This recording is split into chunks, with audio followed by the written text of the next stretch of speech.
ब्रह्मणो हि समारब्धा मात्रेयादिषु पूजिताम् अस्मदाचार्यपर्यन्तां वन्दे गुरुपरम्परा आयुर्वेदारतं वन्दे माधवाख्यं महागुरुम् आयुर्वेदामृतं सर्वं शिष्येभ्यो य प्रदत्तवान् द्रष्टा ज्ञानी दृष्टकर्मा कृतकर्मा तथैव च अध्यापकोऽभिषक् श्रेष्ठो महान् संशोधकस्तथा गुणैरेतैः समुदितैः यत्कार्यं प्रतनोति सः समुद्यर्थं हि कार्यस्य वयं तु प्रयतामहे।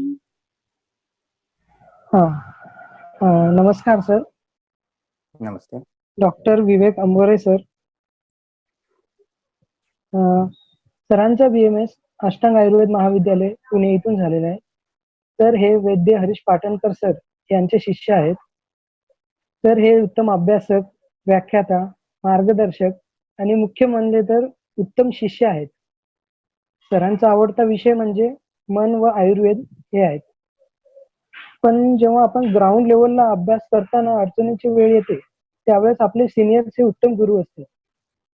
तर त्यामुळेच ह्या गुरुपौर्णिमेला या गुरूंचं मार्गदर्शन भेटावं म्हणून आपण सरांना आमंत्रित केलंय. तरी मी जास्त वेळ न घेता सरांना विनंती करतो की सरांनी त्यांचे व्याख्यान सुरू करावं. धन्यवाद सर्वांना. एवढा सकाळी सकाळी एवढा सुंदर आवाज ऐकल्यानंतर व्याख्यानाला अजून गती येईल, गंमत येईल, मजा येईल. सोबतच माझं प्रेरणास्थान, माझं आदरस्थान आणि मी ज्यांच्या पादांवरती नतमस्तक आहे असे माझे गुरुवर्य वैद्य हरीश पाटणकर सुद्धा येथे आहेत. त्यामुळे माझ्या वाणीला अजून बळ मिळालंय आणि आप्तांकडून मिळालेल्या ज्ञानाचं मी फक्त तुम्हाला इथे वाटप करणार आहे. फार वेगळ्या आणि छान पद्धतीने आपण आजचं व्याख्यान करणार आहोत. तर सगळ्यात पहिल्यांदा मला एक गुरुपौर्णिमेनिमित्तची एक छोटीशी कथा, जे आपले सर माझे गुरु सर्वांना सांगतच असतात, बऱ्यांनी ऐकली पण असेल, पण ती मला का भावली तर त्याच्याबद्दल मला सांगायचंय. प्रथमतः गौतम बुद्ध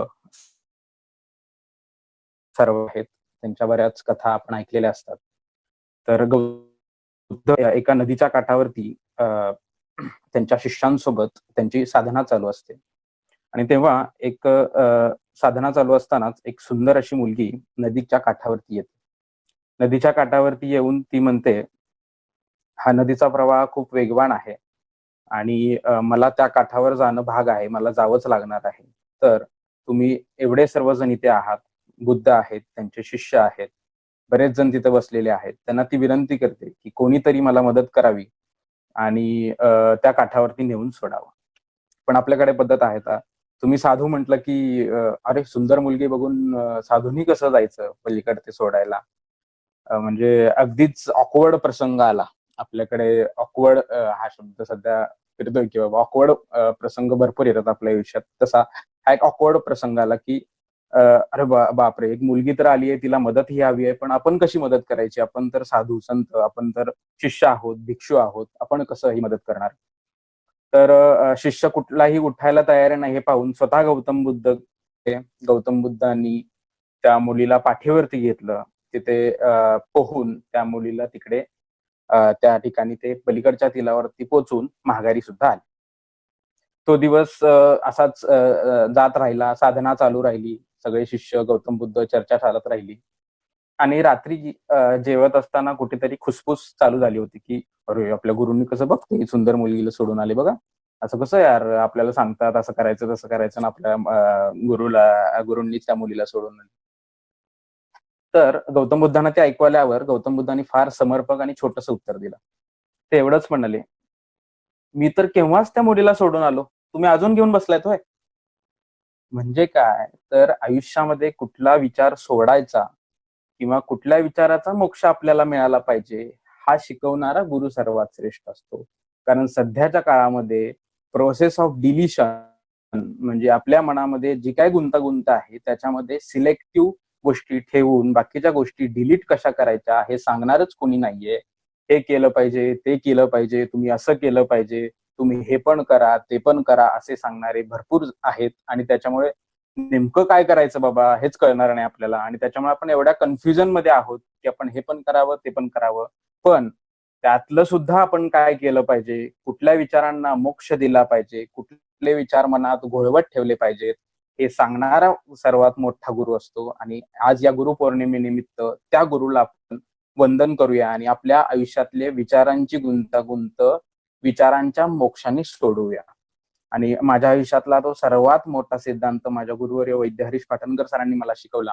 आणि त्यामुळं या सिलेक्टिव्हिटी माझ्यामध्ये आली आणि पुढील गोष्टी मला करता आल्या. तर त्याचसोबत आपण आपली प्रार्थना आहेच, रागादी रोगान सततान शतकान अशेषकाय प्रसुतान शेषान उत्सुक्य मोहारतिदा जगान यो पूर्व वैद्याय नमस्तु तस्मै. त्या अपूर्व वैद्यांना पण आपण नमस्कार करूया. त्यांना अपूर्व का म्हटलंय बाबा, तर एक आप्त भाव त्यांच्यामध्ये का आपलेला आहे, कोणाला आपण आप्त म्हणलं पाहिजे, कोणाचं ऐकलं पाहिजे. तर ज्यांचा तमोभाव पूर्ण गळून गेलेला आहे, जे आपल्याला स्वतःचा फायदा न पाहता योग्य रीतीने सल्ला देऊ शकतात, असे गुरु म्हणजे अपूर्व वैद्य आहेत. जसं की तुम्हाला तर माहितीच आहे, आपल्या चरकांनी, सुश्रुतांनी, वाग्भटाचार्यांनी आपल्याला कितीतरी योग या सगळ्या ग्रंथांमधून दिलेले आहेत. परंतु ते कधीतरी असं म्हटलेत का, अरे बाबा तू माझा योग वापरून एवढे एवढे पैसे कमवलेत बरं का, मला रॉयल्टी दे, असं कधी वाटलंय का, असं कधी झालंय का? त्यामुळे ते अपूर्व आहेत. आणि अशा अपूर्व वैद्यांच्या चरणी आपण कृतज्ञता व्यक्त करणं फार महत्वाचं आहे. कारण कृतज्ञता आपल्याकडे नम्रता घेऊन येते आणि नम्रता आपल्याकडे ज्ञान घेऊन येते. चरकांचे एक खूप सुंदर कंडिशन आहे, खूप छान अशी चरकांनी एक वर्णन केलेलं आहे बुद्धीचं वर्णन करत असताना चरकसूत्र स्थानामध्ये. चरक म्हणतात की ज्ञान घेण्यासाठी सगळ्यात योग्य अवस्था कुठली आहे, असं चरकांनी विचारलं. तेव्हा चरकांनी असं उत्तर दिलं, समम बुद्धी ही पश्यती. याचा अर्थ काय रे, समम बुद्धी ही पश्यती म्हणजे काय? तर जेव्हा आपल्या मनामध्ये कुठलेही किंतु नसतात, जेव्हा आपल्या मनामध्ये द्विधा मनस्थिती नसते, जेव्हा आपल्याला योग्य अयोग्य यामधला फरक करता येतो, योग्य विवेक करता येतो, त्याला म्हणायचं समम बुद्धी ही पश्यती. त्यांनी बरोबर चूक किंवा हे ज्ञान घ्या ते ज्ञान घ्या असं काहीही म्हटलेलं नाहीये. सर्व ज्ञान घ्या, पण समबुद्धीने ते ज्ञान घ्या. त्या समम बुद्धी ही पश्यती हा सिद्धांत आपण आयुष्यात ठेवला की आपल्याला सगळं ज्ञान आपोआप आपल्याकडे येतं. आणि ज्ञानाचा अधिकरण असलेला आत्मा, आपल्याला प्रश्न पडतो, अरे मला तर काहीच येत नाही, मग आपला आत्मा ज्ञानाचा अधिकरण कसा असू शकतो? आपल्याला असं वाटण्याची शक्यता आहे, पण तसं नाहीये. आत्मा हा ज्ञानाचा अधिकरण आहेच, फक्त ते आपल्याला माहित नाहीये की ते ज्ञानाचं अधिकरण आहे. आणि आपण ते माहित करून घेणं, त्याच्यावरचं आवरण काढून टाकणं, हे आपलं या समाजात आल्यानंतरचं कर्तव्य आहे आणि ते आपण केलं पाहिजे. आज आपण काय शिकतोय? आज आपण खूप बेसिक, केदार म्हटलं तसं खूप बेसिक सिद्धांत शिकतोय. सगळ्यात पहिल्यांदा तुमच्या सगळ्या ग्रुपचं खूप खूप कौतुक.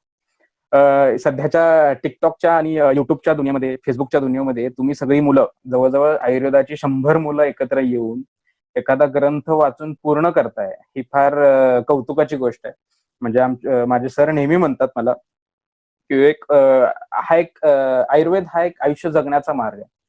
मग नुसतं आयुष्य जगण्याचा नाही, तर सुंदर आणि सुखी आयुष्य जगण्याचा मार्ग आहे.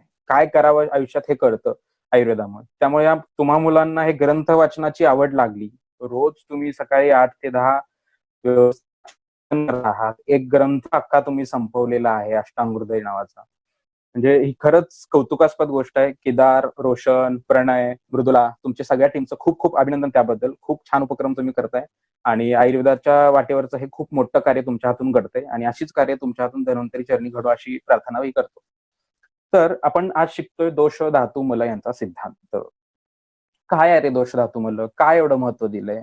तर आमच्या घराचं जरा बांधकाम आम्ही करतोय. ओके, तर बांधकाम करताना माझं प्लॅनिंग चाललं होतं सगळं आणि मी इंटेरियर डिझायनर आणि इंजिनियर अशा 2 लोकांना बोलवलं की बाबा तुम्ही या आणि बघून जा. इंटेरियर डिझाईन आणि इंजिनियर दोघंही एकाच वेळी आले. इंटेरियर डिझायनरनी सांगितलं असं असं इथं पीओपी करूया, इकडे लाईट सोडूया, इकडे एक वेगळी डिझाईन करूया, मग इकडे असं इकडे तसं, आणि हे इकडचं काढूया असं तो म्हटला. मग इंजिनियर तर उभारले होते, ए बाबा काय पण कर, सगळं कर, पिलरला हात लावायचा नाही. काय सांगितलं? काय पण कर, सगळं कर, डिझाईन कर, हे कर ते कर, पिलरला हात लावायचा नाही. मी म्हंटलो तुम्ही एवढं रूढ का बोलताय? अहो सर ते पिलर आहे, ते काय साधं गोष्ट आहे का? ते पिलर आहे, ते पिलरला हलवायचं नाही. तुम्ही कशी डिझाईन करा, काही करा, सगळं करा, लाईटी सोडा, लाइटिंग करा, मोठे मोठे रंग द्या, काहीही हरकत नाही, पिलरला मात्र हात लावायचा नाही. वा, मी म्हटलं किती छान. मला दोष काय कसं तर या बिल्डिंगचे पिलर म्हणजे त्यामुळं हा विषय किती महत्वाचा आहे त्या पद्धतीने.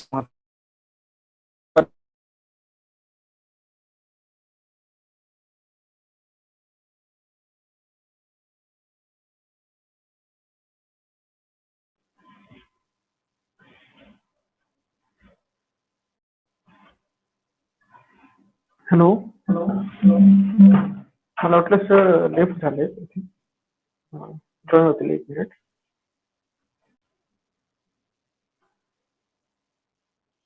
हा सर. हॅलो, आवाज येतोय का? हा सर, आता येतोय. आता येतोय आवाज? हो हो सर, येतोय. आत्ताचा आलाय ना आवाज, मी बोललो ते? हो सर, 1 मिनिटापासून फक्त. ओके ओके, ठीक आहे.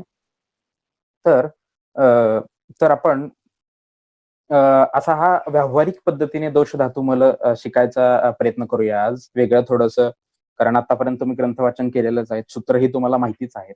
तर एक वेगळी पद्धती आपण सांगूया. तर सुश्रुत सूत्रस्थान 15.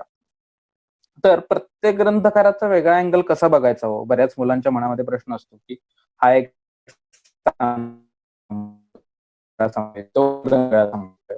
मग आपण कुठे काय करायचं, त्याचा व्यवहारात उपयोग कसा करायचा, लक्षणं वेगळी आहेत प्रत्येकांची, मग आम्ही काय करायचं, असा प्रश्न तुम्हाला साहजिकच पडणं गरजेचंच आहे, पडलाही पाहिजे.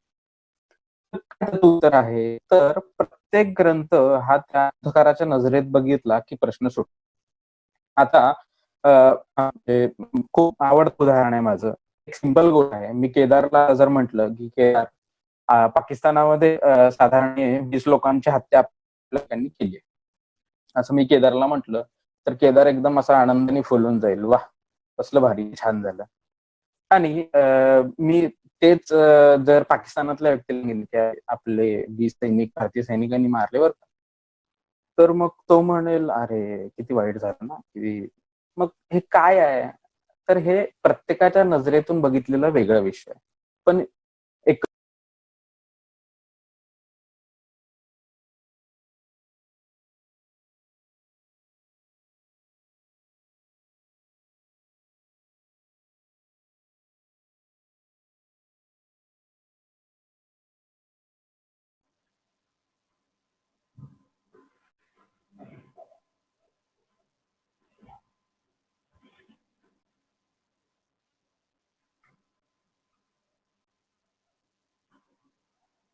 हॅलो. सर, आवाज कट झाला तुमचा तर परत. काय म्हणायचं, येतोय आवाज? हा सर, आत्ता येतोय. हा सर, बोला. हा, येतोय ना?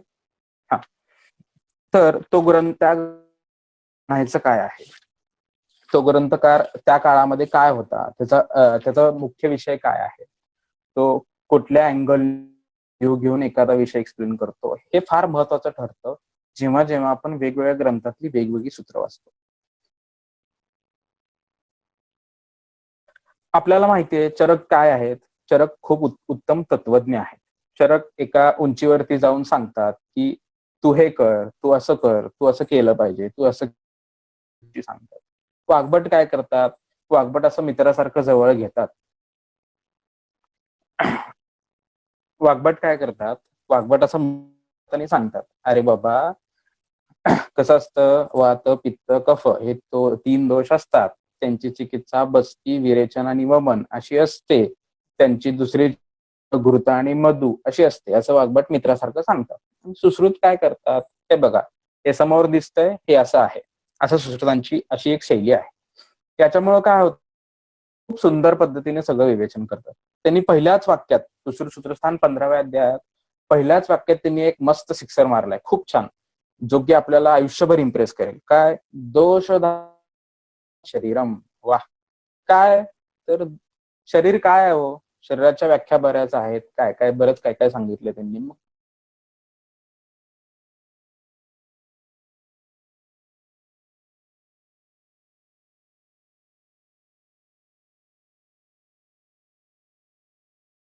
तर आपल्याला चिकित्सा करताना करायचं काय? मग वेगवेगळे प्रश्न पडतात. काय असतं हे दोष धातू मल, की कशामुळं या 3 गोष्टींवरतीच शरीर उभारलंय. तर प्रत्येक शास्त्र शिकवत असताना काही अझम्पशन्स असतात आणि त्या अझम्पशन वरती ते शास्त्र उभारलेलं असतं. तर आपल्या आयुर्वेद शास्त्रामध्ये दोष धातू मल या 3 तत्वांचा विचार करून चिकित्सा पद्धती उभारली आहे, बिल्डिंग उभारली आहे, म्हणून दोष धातू मल. तिसरा प्रश्न पडतो, 3च दोष का, 7च धातू का, 3च मल का? मग असा प्रश्न पडल्यानंतर सिंपल आहे. बरेच जण वेगवेगळ्या अँगलने बघतात. पांचभौतिक चिकित्सेचा विचार करायला गेलं तर 5 महाभूते बघतात. बरेच जण विचार करायला गेलं तर फक्त धातूंच्या नजरेतून बघतात. काही जण षड्रसांच्या भूमिकेतून बघतात. काही जण सगळं सोडतात आणि म्हणतात ब्रह्मम सत्यम जगत मिथ्या, बाकीचं संपलं असं म्हणतात. काही जण शीत आणि उष्ण एवढंच बघतात. काही जण आम्लपाकी क्षारपाकी एवढंच बघतात. मग शेवटी असा प्रश्न पडतो, अरे शेवटी सगळं एकाच ठिकाणी येऊन मिळतंय की कसं? तर आपण आप महाभूत प्लस पृथ्वी महाभूत एकत्र केल्यावर काय म्हणतो? कफ म्हणतो. वायू प्लस आकाश एकत्र केल्यावर काय म्हणतो? वात म्हणतो. ओके. तेज प्लस आप एकत्र केल्यावर काय म्हणतो? पित्त म्हणतो. मग 3चं 5 करायची गरज काय? 5चं 6 करायची गरज काय? आणि 6चं 7 करायची गरज काय? तर ते आपल्या ज्ञानासाठी केलंय. आपल्याला कळावं की हे नेमकं काय आहे, कशामुळं केलंय. पण शेवटी आत्मा एकच आहे, ब्रह्म एकच आहे आणि तेच सत्य आहे. आणि त्याचं डिवायडेशन आपण आपल्या अंडरस्टँडिंगसाठी केलंय, की बाबा हा वात आहे, हा पित्त आहे, हा कफ आहे, एक शीत आहे, एक उष्ण आहे, एक समशीतोष्ण आहे. असं एकत्रीकरण त्यांनी केलं आणि आपल्या ज्ञानासाठी आपल्याला एक सिस्टीम उभी, बाबा एक शीत आहे, एक उष्ण आहे, एक समशीतोष्ण आहे, आता करा चिकित्सा. म्हणजेच काय, स्तंभांवरती पुढची चिकित्सा अवलंबून आहे. त्यामुळे हे स्तंभ आपण महत्वाचं समजून घेणं गरजेचं आहे. आणि आपल्याला 12वी पर्यंत एक प्रॉब्लेम झालेला असतो. 12वी पर्यंत आपलं मस्त इंग्लिश, कार्बोहायड्रेट, फॅट आणि एकदम बाप दाखव नाही तर श्राद्ध घाल अशा शास्त्रामध्ये आपण शिकलेला असतो. त्याच्यामुळं आपल्याला काही कन्सेप्ट लक्षात येत नाहीत. मग आपल्याला कसं वात दाखव, पित्त दाखव, कफ दाखव, मगच मी विश्वास ठेवतो, अशा पद्धतीची एक विचारसरणी आपल्याला झालेली असते. आणि त्याच्यामुळे हे लगेच येऊन आयुर्वेद स्वीकारणं हे थोडंसं अवघड जातं. त्यामुळं हे लक्षात घेतलं पाहिजे की हे दोष धातू मलांची निर्मिती कशी झालेली आहे, त्याच्या मागचं शास्त्रकर्त्यांचा उद्देश काय आहे, की दोष धातू मल सांगण्यामागचा उद्देश काय आहे. तर हा उद्देश आपल्या चिकित्सा सौकर्यासाठी आहे. आपल्याला चिकित्सा करताना कुठलाही प्रॉब्लेम येऊ नये, आपल्याला वात पित्त कफ या सिस्टीमवरती सगळं चालता यावं म्हणून केलंय. मग ज्यांना दुसरी पद्धत आवडते, पांचभौतिक पद्धत आवडते, पृथ्वी आप तेज वायू आकाश, ते त्या पद्धतीने चिकित्सा करतील. ज्यांना फक्त वीर्यांची सिस्टीम आवडते ते त्या पद्धतीने चिकित्सा करतील.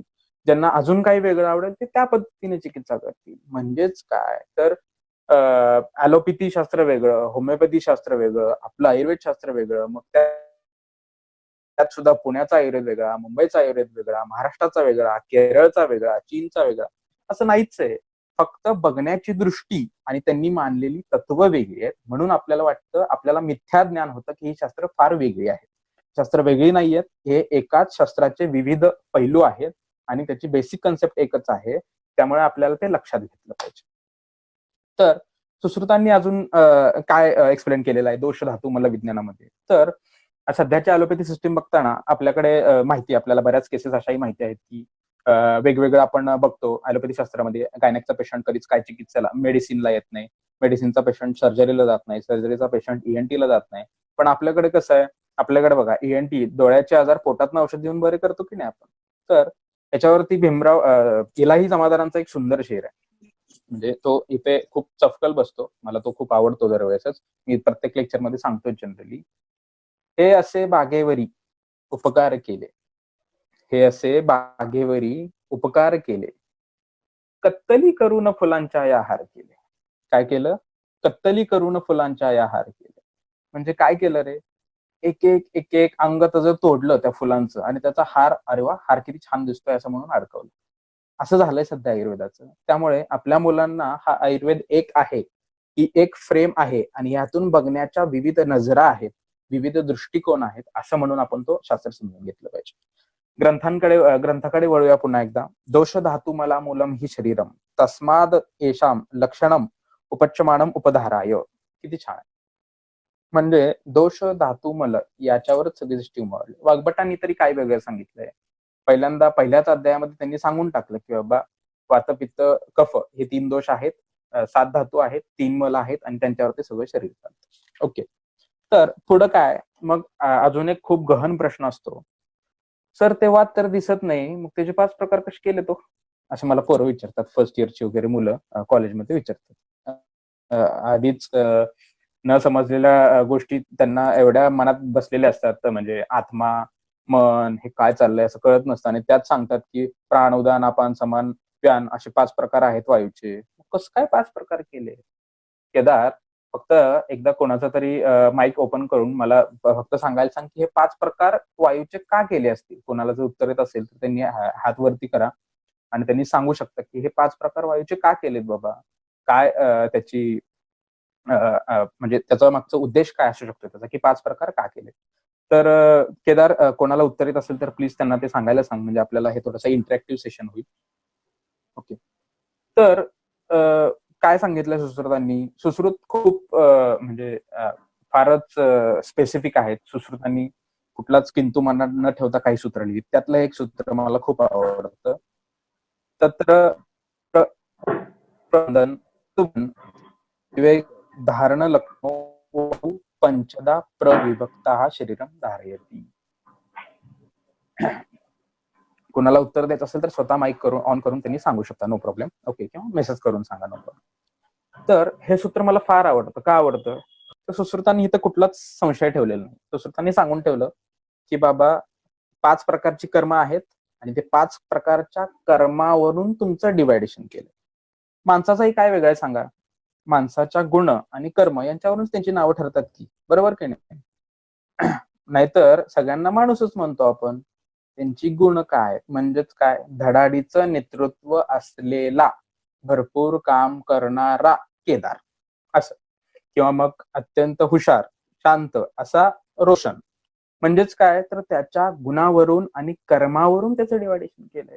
त्यामुळं वायूचे 5 प्रकार कसं काय ह्यात कन्फ्युज होण्याचा विषयच नाहीये की वायूचे 5 प्रकार का झाले, का केले, काय उपयोग त्या वायूच्या 5 प्रकाराचा करून, मग त्याला औषध देताना वेगवेगळी का द्यायची. तर वात एकच आहे. काय, खाली निस्सरण करणारा कशाचा, मलाचं, मूत्राचं, गर्भाचं, शुक्राचं, जो त्याचं निस्सरण करतो खालच्या बाजूला जाऊन आणि त्याच्यामध्ये गंधबहुलता हा गुण आहे तो आपण. जो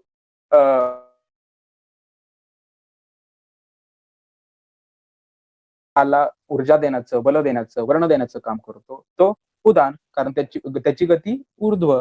जो रसाला घेऊन रक्ताला घेऊन अख्ख्या शरीरभर फिरतो, सर्व धातूंचं व्युहन करतो, सगळीकडे ते पोषकांश पोचवतो, तो व्यान. बरोबर. त्याचबरोबर अजून काय, विवेक. विवेक म्हणजे काय, जो आलेल्या अन्नाचं सार आणि किट्ट या भागामध्ये विवेचन करतो, त्यांना वेगवेगळं करतो, तो समान. पण शरीरात वायू एकच आहे. वायू एकच आहे, त्याच्या कर्मानुसार त्याच्या गुणानुसार त्याचं विभाजन केलंय. म्हणजेच काय तर फर्स्ट इयर पासूनचा प्रश्न तुमचा सुटला का, की वायूचे 5 प्रकार का. बरोबर. तुम्ही उत्तर द्या बरं का, म्हणजे इंटरॅक्टिव्ह सेशन होईल की तुम्हाला काय वाटतंय, मला हे कळेल की तुमचं म्हणणं काय आहे. ओके. तुमचा पहिल्यापासूनचा प्रश्न सुटला की असं का आहे की वायूचे 5 प्रकार का आहेत आणि आपण ते 5 प्रकार लक्षात का घेतले पाहिजे. तर त्याच्या मागचं कारण हे आहे की आपण कर्मांवरून त्याचं वेगवेगळं डिवायडेशन केलेलं आहे. त्यामुळे सुश्रुतांनी डायरेक्ट नावं नाहीत सांगितली. सुश्रुतांनी कर्म सांगितले आणि कर्मानुसार 5 प्रकार आहेत म्हणून सांगितले. प्रस्पंदन, उद्वहन, पूरण, विवेक, धारण, वायू पंचदा प्रविभक्तम शरीरम धारयती. आणि शेवटी एक सुंदर वाक्य टाकलं, शरीरम धारयती. आपल्या ग्रंथकाराने एक छोटीशी खोड आहे. पहिलं वाक्य असं लिहितात आणि नंतर एक मास्टर स्ट्रोक टाकतात, शरीरम धारयती. काय, असं 5 कर्म करणारा वायू आहे, पण त्याचं मुख्य कर्म काय, वायू एकच आहे आणि तो काय करतो, शरीरम धारयती. एका वाक्यात एक मास्टर स्ट्रोक मारला सचिन तेंडुलकर सारखा, उदक, पुरण, विवेक, धारण हे सगळे 5 प्रकार आपण पाहिले. त्यानंतर आपण पुढे बघूया पित्ताबद्दल पण काय केलं तेच केलं. पित्ताबद्दल पण सुश्रुत खूप क्लिअर आहे. पित्ताबद्दल पण त्यांनी तेच केलं. राग, पक्ती, तेज, मेध, उष्मा, उष्माकृत पित्त पंचदा प्रविभक्त अग्निकर्मणाम अनुग्रहम करोती. किती छान. काय एकाचं काम आहे राग, दुसऱ्याचं पक्ती म्हणजे पचन करणं, तिसऱ्याचं तेज, मेधा आणि उष्मा हे 5 प्रकार, हे 5 कर्म करणारे पित्त म्हणजे 5 प्रकारचं पित्त. आलं लक्षात? येते लक्षात की का बाबा ग्रंथकारांनी दोषांचे वेगवेगळे प्रकार केलेत, का त्यांनी एवढं आपल्याला अवघड करून ठेवलंय, का आपल्याला 15 मार्काचा प्रश्न लिहावा लागतो वाताची 5 प्रकारे त्याची कर्म सांगा. तर हे त्याचं कारण आपल्यासाठी चिकित्सा सौकर्य, आपल्याला त्याच्या कर्मावरून ज्ञान व्हावं की हा कर्मावरून ज्ञान व्हावं का हा व्यान आहे, आणि ते कर्म बिघडल्यावर आपल्याला ज्ञान व्हावं की त्या क्षेत्रात काहीतरी प्रॉब्लेम झालेला आहे. अशा पद्धतीने आपल्या सौकर्यासाठी आपल्या ग्रंथकारांनी केलेलं डिव्हिजन म्हणजे हे प्रकार आहेत. याचा अर्थ असा नव्हे की वायू 5 आहेत, वायू एकच आहे, त्याचं कर्मानुसार केलेलं विभाजन म्हणजे त्याचे 5 प्रकार. येतंय लक्षात?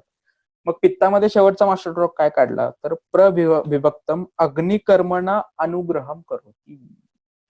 शरीरामध्ये अग्नीचं धारण करण्याचं महत्वाचं काम या पित्ताचं आहे. म्हणजे शरीरामध्ये जे जे उष्मा आहे, जो जो राग आहे, जो जो पक्ती आहे, जो जो तेज आहे, ते सगळं पित्ताचं काम आहे. मेधा सुद्धा, म्हणून मेधाग्नी सुद्धा आपण म्हटलेला ऐकतो, पाहतो आणि त्याच्यावर चिकित्सा केलेली बघतो. मग तुम्हाला असा प्रश्न पडेल की मग पित्त हा अग्नीचं रक्षण करतो, तर समानाचं काय काम आहे? समान वायू हा अग्नीच्या शेजारीच असतो आणि तो अग्नीला फक्त एक चेतना देत असतो की तुला असं कार्य करायचं आहे. त्यामुळं सगळ्या अग्नीचा अनुग्रह करण्याचं सगळ्यात महत्वाचं काय असेल तर तो पित्त आहे. एकदम सोप्या आणि साध्या भाषेत तुम्हाला समजावून सांगतो. पुढे काय परत त्यांनी पुढच्या 6व्या श्लोकामध्ये संधी संश्लेष स्नेहन रोपण पूरण बलस्थैर्यकृत श्लेष्मा पंचदा. काय तर संधिश्लेष, स्नेहन, रोपण, पूरण, बल, स्थैर्य ही सगळं कर्म करणारा श्लेष्मा आहे. आणि ही सगळं कर्म करणारा श्लेष्मा 5 प्रकारचा आहे. याचाच अर्थ काय, हा 5 कर्म करतो म्हणून त्याचे 5 विभाजन. पुन्हा पुन्हा मी ते तुम्हाला मुद्दाम टचवतोय, कारण तुम्हाला परत असं कुणी विचारलं की वायूचे 5 प्रकार का केले, तर तुम्हाला एवढे ग्रंथ वाचून असं वाटलं नाही पाहिजे की नाही माहिती, म्हणजे केलेत माहितीये पण मला नाही माहिती काय कशामुळे, असं नको वाटायला, म्हणून तुमची ती कन्सेप्ट क्लिअर करतो. ओके, तर कफाचा पण एक शेवटी मास्टर स्ट्रोक मांडलाय, उदक कर्मणा अनुग्रहम करोती. उदकाबद्दल शरीरामध्ये जे जे काही असेल ते सगळं कफाबद्दल. म्हणून आपल्याला कधी प्रश्न पडतो का रे, काही व्याधींमध्ये उदक व स्रोतसाचं उगाच नाव असतं. आपल्याला वाटतं अरे यार उदक व स्रोतसाचं काय काय काम आहे याच्यामध्ये, आपल्याला कळतच नाही नेमकं उदकाने इथं काय गोड मारलंय. तर त्यामुळे आपल्याला उदराच्या संप्राप्तीमध्ये आपण पाहिलं असेल, उदर संप्राप्ती तुम्ही वाग्भटात पण वाचली असेल आणि आता चरक वाचला की नाही माहित नाही तुम्ही, पण त्याच्यामध्ये लिहिलंय त्यांनी की अंबु व स्रोतसाची दृष्टी उदक व स्रोतसामध्ये. मग तिथे त्या ठिकाणी कफाचा विचार करायला हवा की नको, बरोबर की नाही? त्यामुळे अशा ठिकाणी आपण लक्षात ठेवलं पाहिजे की सुश्रुतांनी दिलेली स्पेसिफिक सूत्र फार उपयोगी पडतात. त्यांनी एकेका श्लोकामध्ये एक एक मास्टर स्ट्रोक टाकलाय. वाताला काय म्हटले, शरीर धारयती. पित्ताला काय म्हटले, अग्निकर्मणाम अनुग्रहम करोती. कफाला काय म्हटले, उदक कर्मणाम अनुग्रहम करोती. म्हणजे पाण्याबद्दल म्हणजे उदकाबद्दल जे जे काही द्रव पदार्थाबद्दल जे जे काही प्रॉब्लेम असणार आहेत शरीरामध्ये, त्या सगळ्या प्रॉब्लेम्स मध्ये तसा पेशंट आल्यानंतर कफाचा विचार करणं अनिवार्य आहे आणि ते केलाच पाहिजे. आपल्याला फक्त सोमरोग दिसतो, त्या सोमरोगामध्ये असलेलं कफाचं प्राधान्य दिसतं, अंबू वाढलेला दिसतो, उदक व स्रोतस बिघडलेलं दिसतं, शरीरातलं पाण्याचं प्रमाण वाढलेलं दिसतं. पण तिथं आपल्याला पण बाकीच्या व्याधींमध्ये जिथं खरंच उदकाचं काम बिघडलंय तिथे आपल्याला कळत नाही की आपल्याला कफाचाही विचार करायचा आहे. त्यामुळे उदकाचं काही असेल तर कफाचा विचार करावा लागेल, अग्नीबद्दल काही असेल तर पित्ताचा विचार करावा लागेल, आणि शरीराच्या धारणाबद्दल काही काम असेल याचाच अर्थ शरीरम धारयती म्हणजे धारण करणारे जे ज्या काही शरीरातले घटक आहेत ते सगळे वायूच्या आधिपत्याखाली आहेत. कुठले कुठले आहेत मला सांगा कोणीतरी? कुठले कुठले आहेत रे शरीराचं धारण करणाऱ्या गोष्टी? झोपले का काय सगळे एवढ्या सकाळी सकाळी? शरीराच्या धारण करणाऱ्या गोष्टी कुठल्या कुठल्या आहेत? मेसेज करून सांगा.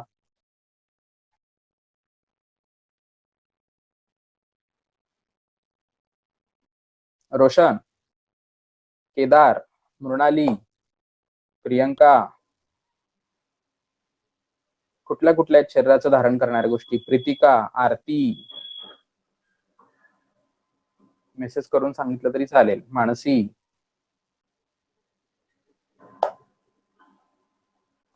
कुठल्या कुठल्या आहेत सांगा रे मला शरीराचं धारण करणाऱ्या गोष्टी?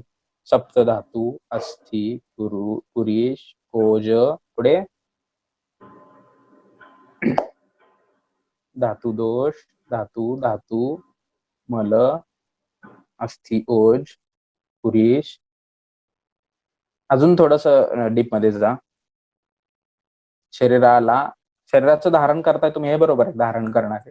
अजून शरीराला उभं ठेवणारे, शरीराला योग्य स्थितीमध्ये ठेवणारे अजून कोण आहेत? शिरा आहे, स्नायू आहे, कंडरा आहेत, अस्थि आहे, मेद आहे की नाही? बरोबर ना? त्यामुळे या शिरा, स्नायू, अस्थि, मांस, कंडरा, कुर्च, शिराजाल हे जे शरीरातले खूप महत्वाचे घटक आहेत आणि सध्याच्या काळामध्ये अति वाढलेल्या वातदोषामुळे पॅरालिसिस म्हणा, म्हणजे पक्षवद, अर्धित किंवा शरीरकंप, अनंतवात, शंखक, अर्धावभेदक असे बरेच व्याधी येत आहेत आणि ते आपल्याला नीटच होत नाहीये. का? कारण त्याच्यामध्ये आपण वाताचा विचार करत नाहीये आणि ते वात किती डिग्री पर्यंत बिघडलाय, हा एखादा अवयव कुठल्या वायूच्या कुठल्या प्रकाराच्या अंडर येतो, दोषाच्या कुठल्या प्रकाराच्या अंडर येतो, मग त्याच्यावरती आपण कशा पद्धतीने विचार केला पाहिजे, हा विचार तुम्ही लक्षात घ्या. कारण का? तर वायूचं मुख्य काम आहे शरीरम धारयती. जेव्हा जेव्हा शरीर धरणाचं काम येईल, शरीराच्या धारणाचं काम येईल आणि त्याच्यामध्ये बिघाड होईल, तेव्हा वायूचा विचार करणं सगळ्यात पहिलं आपलं कर्तव्य आहे. मग तुम्हाला कळेल की उन्माद मध्ये वाताचं मुख्य रोल का आहे. उन्मादामध्ये का आहे वाताचं मुख्य रोल? तर मनोवह स्रोतसांद्वारे शरीराचं धारण करण्याचं काम या वायूचं असतं. मनाला प्रेरण करण्याचं, मनाला नियमन करण्याचं, इंद्रियांचं विवहन करण्याचं हे सगळं काम या शरीरातल्या वायूचं असतं. आणि त्यामुळे उन्मादामध्ये स्नेहपान, बस्ती या चिकित्सा तितक्याच महत्वाच्या आहेत. त्रासण चिकित्सा तितकीच महत्वाची आहे. कारण का? तर तिथे मुख्यतः वाताचा बिघाड असणार आहे. आणि हे तुम्हाला कधी कळेल? सुश्रुतांनी एकच मास्टर स्ट्रोक खेळलाय, शरीरम धारयती. काय? तर शरीराचं धारण जिथं जिथं अपेक्षित आहे तिथं तिथं सगळीकडे तुम्हाला वाताचा प्रथमतः विचार करणं गरजेचं आहे. ओके, पुढे आपण आता जाऊया. तुमचा आवडता विषय धारणात धातवा, असं तुम्ही सारखं सारखं म्हणत असता. फर्स्ट इयर पासून सवय असते. फर्स्ट इयर पासून आपल्याला व्याख्या विचारली जाते ओरल मध्ये. काय रे धातू म्हणजे काय? की लगे लगे आपण शांत बसतच नाही. धारणात धातवा सर, संपलं. काय? तर धारण जे जे करतं शरीरात ते सगळे धातू आहेत असं म्हणतो आपण. मग त्याचे पण आपल्याला 7 धातू आपल्याला माहिती आहे. काय? रस, रक्त, मांस, मेद, अस्थि, मज्जा, शुक्र असे 7 धातू आहेत आपल्याला माहिती. ते पण परत त्यांचं कार्य काय आहे याच्यावरून जास्त लक्षात घेणं गरजेचं आहे. आता मला सांगा, तुम्ही आता मुलांना सगळ्यांना माहिती आहे, उन्हात तुम्ही क्रिकेट खेळून आला, खूप क्रिकेट खेळून आलात आणि उन्हामध्ये पूर्ण एक्झॉस्ट झाला, तर पहिल्यांदा घरी आल्यावर तुम्ही काय घेता? ग्राउंडवर काय घेता मोस्टली खूप दमल्यानंतर तुम्ही? तर पहिली गोष्ट आपण घेतो ती म्हणजे पाणी. तर या पाण्याचं काम काय आहे रे? तर इन्स्टंट प्रीणन करणं या पाण्याचं कार्य. म्हणजेच काय? रस तुष्टीम प्रीणनम रक्त पुष्टीम च करोती. मनाला तुष्टी देणं आणि शरीराचं प्रीणन करणं हे सगळ्यात महत्वाचं काम रसाचं आहे. जेव्हा जेव्हा प्रीणन हा शब्द येतो तेव्हा तेव्हा आपल्या मनात काय आलं पाहिजे? तर शरीरामध्ये जे जे अवयव आहेत त्यांच्या अवस्थेमध्ये काम करू देण्यासाठी जी एनर्जी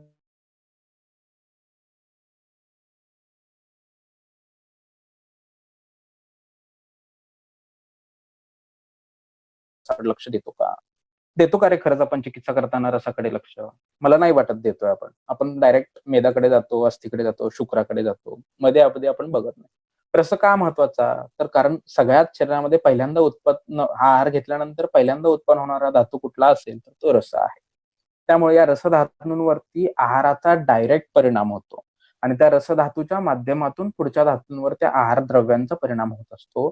म्हणून रस व स्रोतसाच्या दृष्टीमध्ये चरकांनी पण काय सांगितलंय, सगळे अन्न घेतानाचे म्हणजे आहार घेतानाचे हेतू दृष्टीमध्ये टाकलेले आहेत. याचाच अर्थ काय?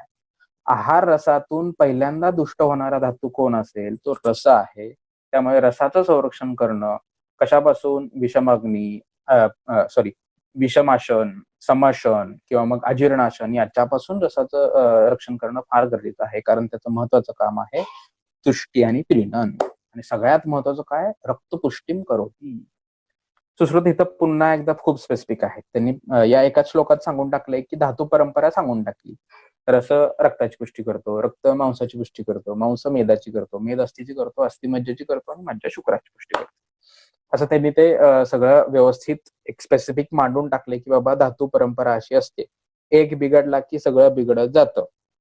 म्हणजे वर्गामध्ये एखादा मुलगा बिघडला आणि त्याच्या नादाला लागलेले 8-10 जण सलग बिघडतात, तसा प्रॉब्लेम आहे तो. रस बिघडला रक्त बिघडणार, रक्त बिघडला मांस बिघडणार, मांस बिघडला मेद बिघडणार, असे वाढत वाढत वाढत वाढत जाणार. थोडं आपण रक्ताबद्दल बोलतोय. रक्तम वर्ण प्रसादम मांस पुष्टीम जीवयती च जीवयती. मला वाटतं शोणित वर्णनीय काल झालाय. केदार बरोबर ना? शोणित वर्णनीय तुम्ही काल संपवला मला वाटतं, बरोबर? हो सर. बरोबर ना केदार? हो सर. हा, तर त्याच्यामध्ये तिथे एक वाक्य आहे, तेषाम क्षयवृद्धी शोणित निमित्ते. याच्यावरती सगळे अडकले असते मला वाटतंय की अरे रक्तावर कसं काय दोषांची क्षयनिवृत्ती निमित्त आहे, म्हणजे कसं काय, म्हणजे रक्तावर काय एवढं काय महत्व दिलंय रक्ताला? सगळ्या अवयवांपर्यंत, सगळ्या धातूंपर्यंत घेऊन जाणारं कोण आहे आहार रसाला? रक्त आहे. जीवन देणारं कोण आहे?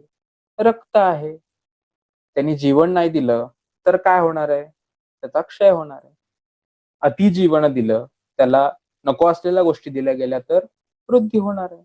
Very simple. मग तुम्ही म्हणाल रस का नाहीये? रस सोबतच आहे. आहार रसामुळेच वृद्धिक्षय होतीये, पण नेणारा रक्त आहे.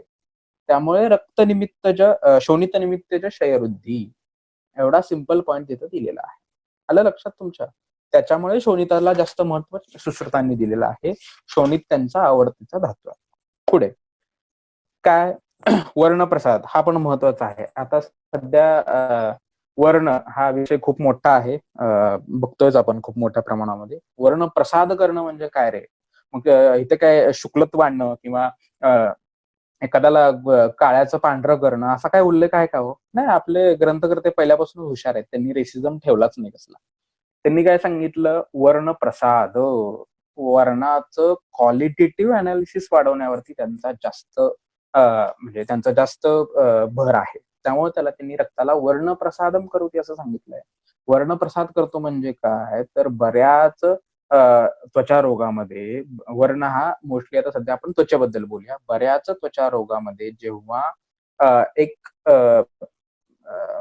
ग्लो जाणं त्याला ज्याला म्हटलं जातं, कांतीचा जेव्हा ऱ्हास होतो, पहिल्यांदा विचार तुम्ही कशाचा केला पाहिजे तर तिथे रक्ताचा केला पाहिजे, असं सुश्रुत या ठिकाणी सुचवत आहेत. आपल्याला एखाद्या धातूची कर्म, एखादी धातू वाचत असताना त्याचा क्लिनिकल विचार करणं फार इम्पॉर्टंट आहे. कारण आपल्याला पुढे जाऊन एका खुर्चीत बसायचं आहे. त्या खुर्चीत बसून आलेल्या पेशंटला पाहून त्याच्या लक्षणांवरून त्याची चिकित्सा करायची आहे. त्यामुळं आपण कुठलंही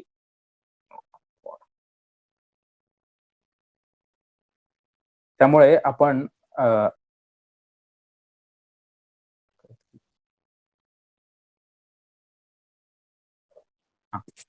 हॅलो, हा, त्यामुळे आपण कुठलाही धातू, कुठलाही मल, कुठलाही दोष वाचत असताना त्याचा आपल्या क्लिनिकमध्ये बसल्यानंतर त्याचा काय फायदा होणार आहे याचा विचार करणं खूप महत्वाचं आहे. त्या दृष्टीने मी तुम्हाला व्यावहारिक ज्ञान देण्याचा जास्त प्रयत्न करतो. पुढं एक राजा माणूस आपण शिकूया. तो कुठला? मेद. खूप राजा माणूस, सॉरी, मांस राहिला आपला. मांसम शरीर पुष्टी मेदसश्च मेदहा. मांस काय करतो, शरीराची पुष्टी करतो, शरीराला ताकद देतो. त्यामुळे फार महत्वाचं आहे मांसाला पण बघणं. सध्या मांसक्षय हा विषय थोडासा आपण दुर्लक्षित करतो आणि आपल्याला राजक्षमामध्ये मांसक्षय होतो एवढी एकच कंडिशन माहित असते. बाकी मांसवृद्धीच्या कंडिशन आपल्याला भरपूर माहित असतात. मग मांसक्षय महत्वाचा का आहे, मग त्याच्यावरती विचार का केला पाहिजे ते आपण पुढे बघूयाच. तर मांस शरीराची पुष्टी करतो, त्यामुळे शरीराची बलहानी होण्यामागे मांसाचा बराच मोठा रोल आहे. पुढे राजा मांसाबद्दल बोलूया. काय, मेदाचं काय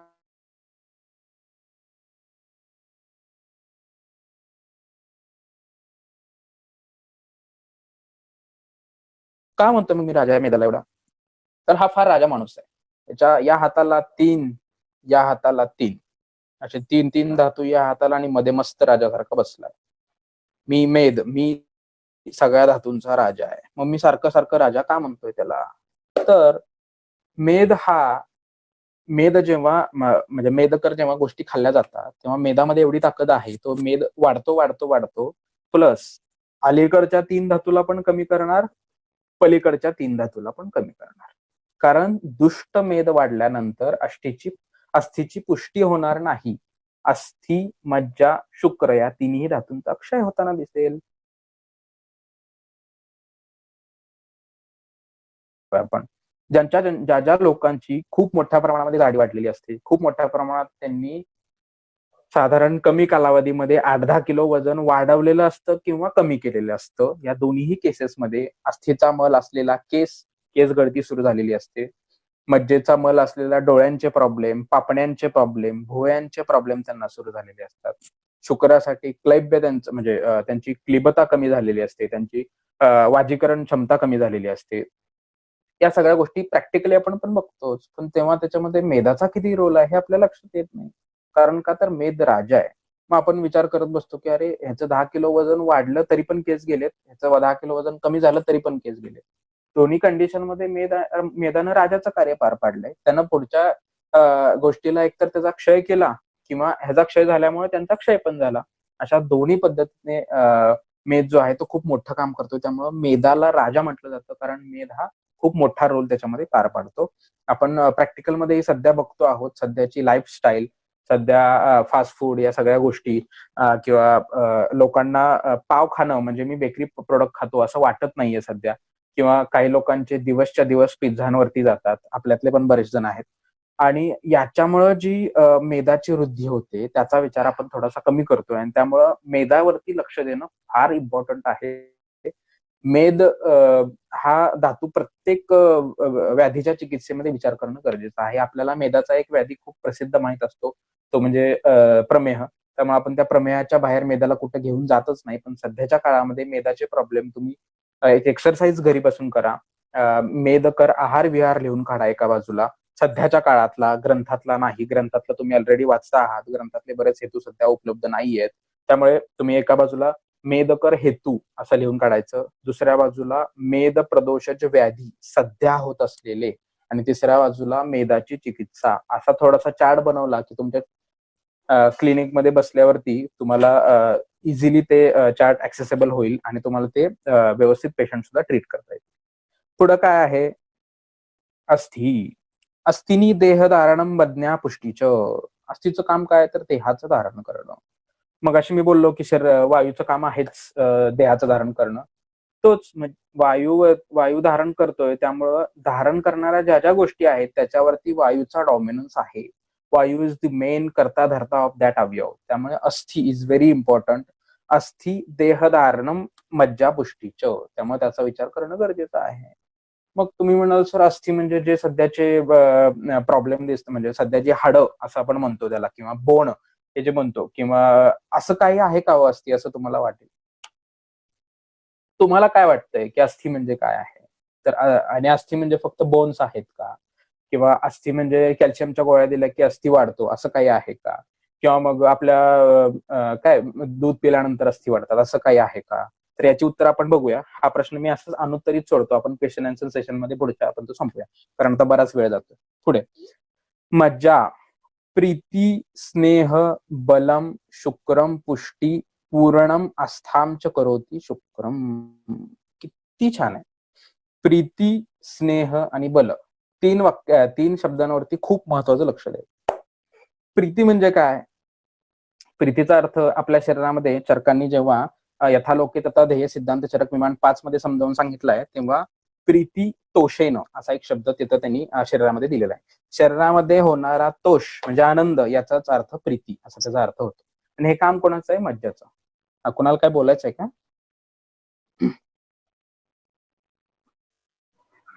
नाही सर, कंटिन्यू करा. हा, ओके, ठीक आहे. तर मग या प्रीतीचा अर्थ काय आणि सध्या त्याचा व्यावहारिक उपयोग काय?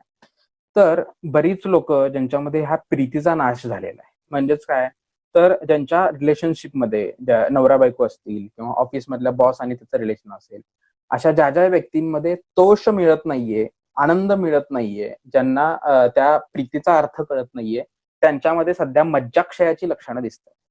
तुम्ही पाहिलेत का हो मज्जाक्षयाची लक्षणं? तुम्ही बघता आहात का हो सध्या मज्जाक्षयाची लक्षणं? त्याला ट्रीट करता आहात का हो? नाही, कारण आपल्याला त्याचा हेतूच माहित नाहीये. त्याचं कार्य काय आहे? प्रीती.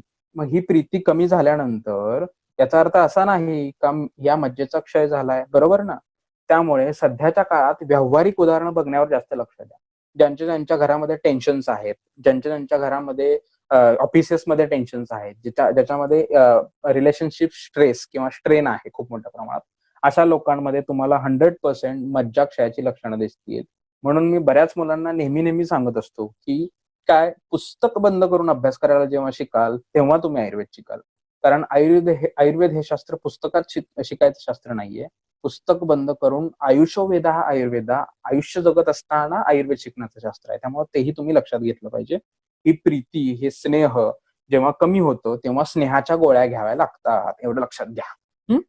पुढे बल मी सांगितलंच आहे, मज्जेवरती बल अवलंबून आहे. शुक्रपुष्टी, शुक्राची पुष्टी आणि अस्थीचं पुरण, या दोन्ही पण गोष्टी मज्जा करते. आता परवाच केदार, तुलाही माहित असेल, आता परवाच कुठल्या तरी एका युनिव्हर्सिटीने रिपोर्ट पाठवला की sperms are from bone marrow, म्हणजे स्पर्मची निर्मिती बोन मॅरो पासून निर्माण होते, किंवा आपल्या भाषेमध्ये मज्जेचा काही भाग मज्जापासून स्पर्मची निर्मिती होते, ते आता त्यांना कळालेलं आहे, बरोबर? तर आपल्या ग्रंथकाराने ते आधीच सांगून ठेवलंय की मज्जा शुक्रपुष्टीम करोती, मज्जा ही शुक्राची पुष्टी करते आणि त्यातूनच शुक्राची निर्मिती होते. त्यामुळे हेही लक्षात घ्या की धातू परंपरा आपल्या ग्रंथकारांना किती सुंदर पद्धतीने समजली होती आणि तेच आता फक्त वेगळ्या पद्धतीने आपल्या समोर दाखवलं जात आहे. त्यामुळे तेही लक्षात घेणं गरजेचं आहे. त्यामुळे आपल्या शास्त्रावरती परम आदर म्हणजे आपल्या शास्त्राच्या ग्रंथदिंड्या काढणं नव्हे, आपल्या शास्त्राला हातीवरती ते ग्रंथ बसून त्याची दिंडी काढून साखर वाटणं म्हणजे आपल्या शास्त्रावरचा परमादर नाही. आपल्या शास्त्रावरचा परमादर म्हणजे आपल्या शास्त्रातील जी काही सूत्र आहेत त्याच्यावरती कम्प्लीट विश्वास ठेवणं, कुठलाही किंतु मनामध्ये न ठेवता, म्हणजेच परमादर. पुढे शुक्राचं कार्य काय? धैर्य, चवन, प्रीती, देहबलम, हर्षम, बीजार्थम चो. काय? धैर्य. खूप लोक सध्या मानसिक व्याधी, माझा विषयच आहे मानसिक व्याधी, सध्या मानसिक व्याधीमध्ये तुम्ही बघत आहात की धैर्य लोकांचे कमी झाले, साहस कमी झाले. त्याच्या मागचं कारण काय आहे? म्हणजे तुम्ही कधी विचार केलाय का की बाबा एखादा पेशंट येऊन सांगतो, सर मला फार भीती वाटते, कुठल्याच गोष्ट करावं वाटत नाही, किंवा मग सर मला रात्री भयानक स्वप्न पडतात, किंवा मला असं मी झोपेत दचकून उठतो. तर ते कुठल्या धातूचा प्रॉब्लेम असेल असा तुम्ही कधी विचार केलाय? असा कधी व्यावहारिक विचार करून त्याच्यावरती चिकित्सा करण्याचा प्रयत्न केलाय? नाही. कारण आपण ही कर्म वाचत असताना फक्त त्या कर्मांचा वाचन करतो, त्याला समजून घेत. तर या धैर्याचा अर्थ, हे धैर्य हे शुक्रावरती डिपेंड असतं आणि ते शुक्र जोपर्यंत शरीरामध्ये कमी होत जाईल तेव्हा ते धैर्य कमी होत जाणार आहे. सध्याचा जो काही मास्टरबेशनचा प्रकार आहे किंवा मग इतर सगळे प्रकार जे शुक्र क्षयाला कारणीभूत ठरतायत, त्याच्यामुळं धैर्य हा प्रकार खूप मोठ्या प्रमाणात कमी होत चाललेला आहे आणि त्याचे प्रॉब्लेम वाढत चाललेले आहेत. भीती वाटणं, हृदयद्रव, हृदयशून्यता, असं कोणीतरी आपल्याला मारते असं वाटणं, या सगळ्या गोष्टी वाढत आहेत. त्यामुळे याच्यावरती लक्ष देणं गरजेचं आहे. परत इथं प्रीती आलेली आहे. हा प्रीती आणि हर्ष हा थोडासा समान अर्थाने घ्यायचा प्रकार आहे. त्याच्यामध्ये शुक्र प्रीती अपेक्षित आहे, म्हणजे वाजी क्षमता ही त्याच्यामध्ये महत्वाची आहे. ओके, वाजीकरण क्षमता. चवण पण सांगितलंय, तारुण्य राखण्यासाठी फार महत्वाचं आहे.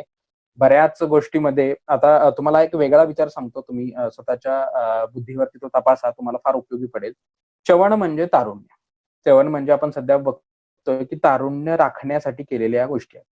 तर जेव्हा केस पालित्य म्हणजे केसाला आलेलं पालित्य, याचाच अर्थ काय, तर केस हे त्याच्या नॅचरल स्टेजमध्ये न राहता त्यांचं एजिंग होत आहे, म्हणजे त्यांचा चवन हा जो हे जे तत्व आहे ते त्यांना राखता येत नाहीये. तर त्याचा आपल्याला असा विचार करता येईल की केशगत शुक्राचा क्षय.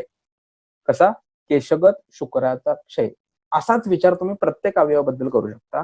एखादा अवयव तरुण राहू शकत नाहीये, किंवा जर समजा म्हणजे आरबीसीच्या बद्दलच बोलायचं तर त्याची लाईफस्टाईल समजा लाईफ स्पॅन समजा 120 दिवस असेल, आणि if that life span is not going to 120 days, आणि त्या आरबीसीज मरत आहेत नियर अबाउट 70 डेज किंवा 60 डेज मध्ये, जसं की वेगवेगळ्या प्रकार ब्लड कॅन्सर्स मध्ये होतं, तर त्याच्या मागे विचार काय करता आला पाहिजे आपल्याला, तर त्याचं चवन राहत नाही,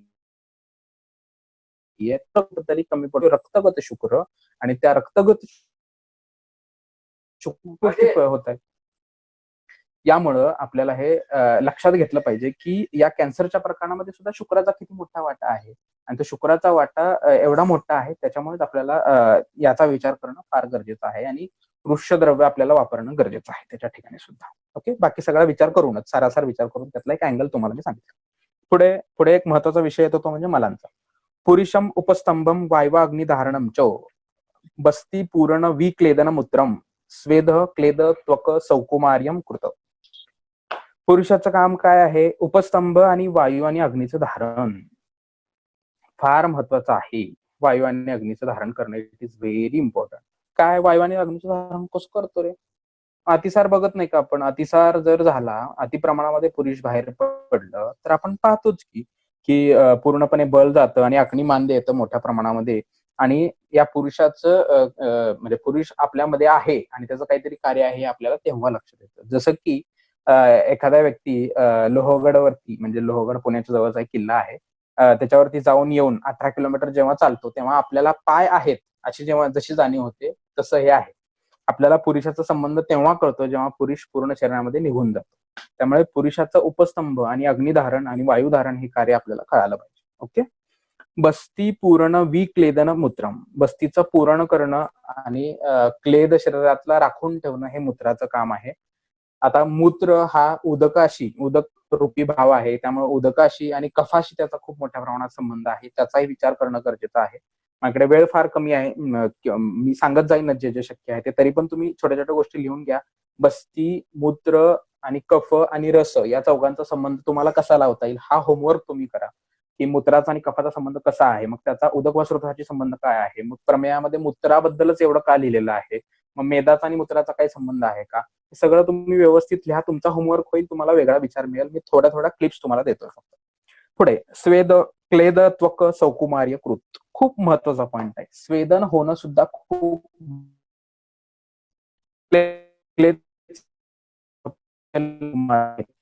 मध्यंतरी मी क्लिनिकमध्ये बसल्यावर माझ्याकडे खूप व्हीआयपी पेशंट आले होते, आणि छान ऑडीमध्ये वगैरे ते आले, आणि ऑडीमध्ये येऊन येऊन माझ्यासमोर बसले.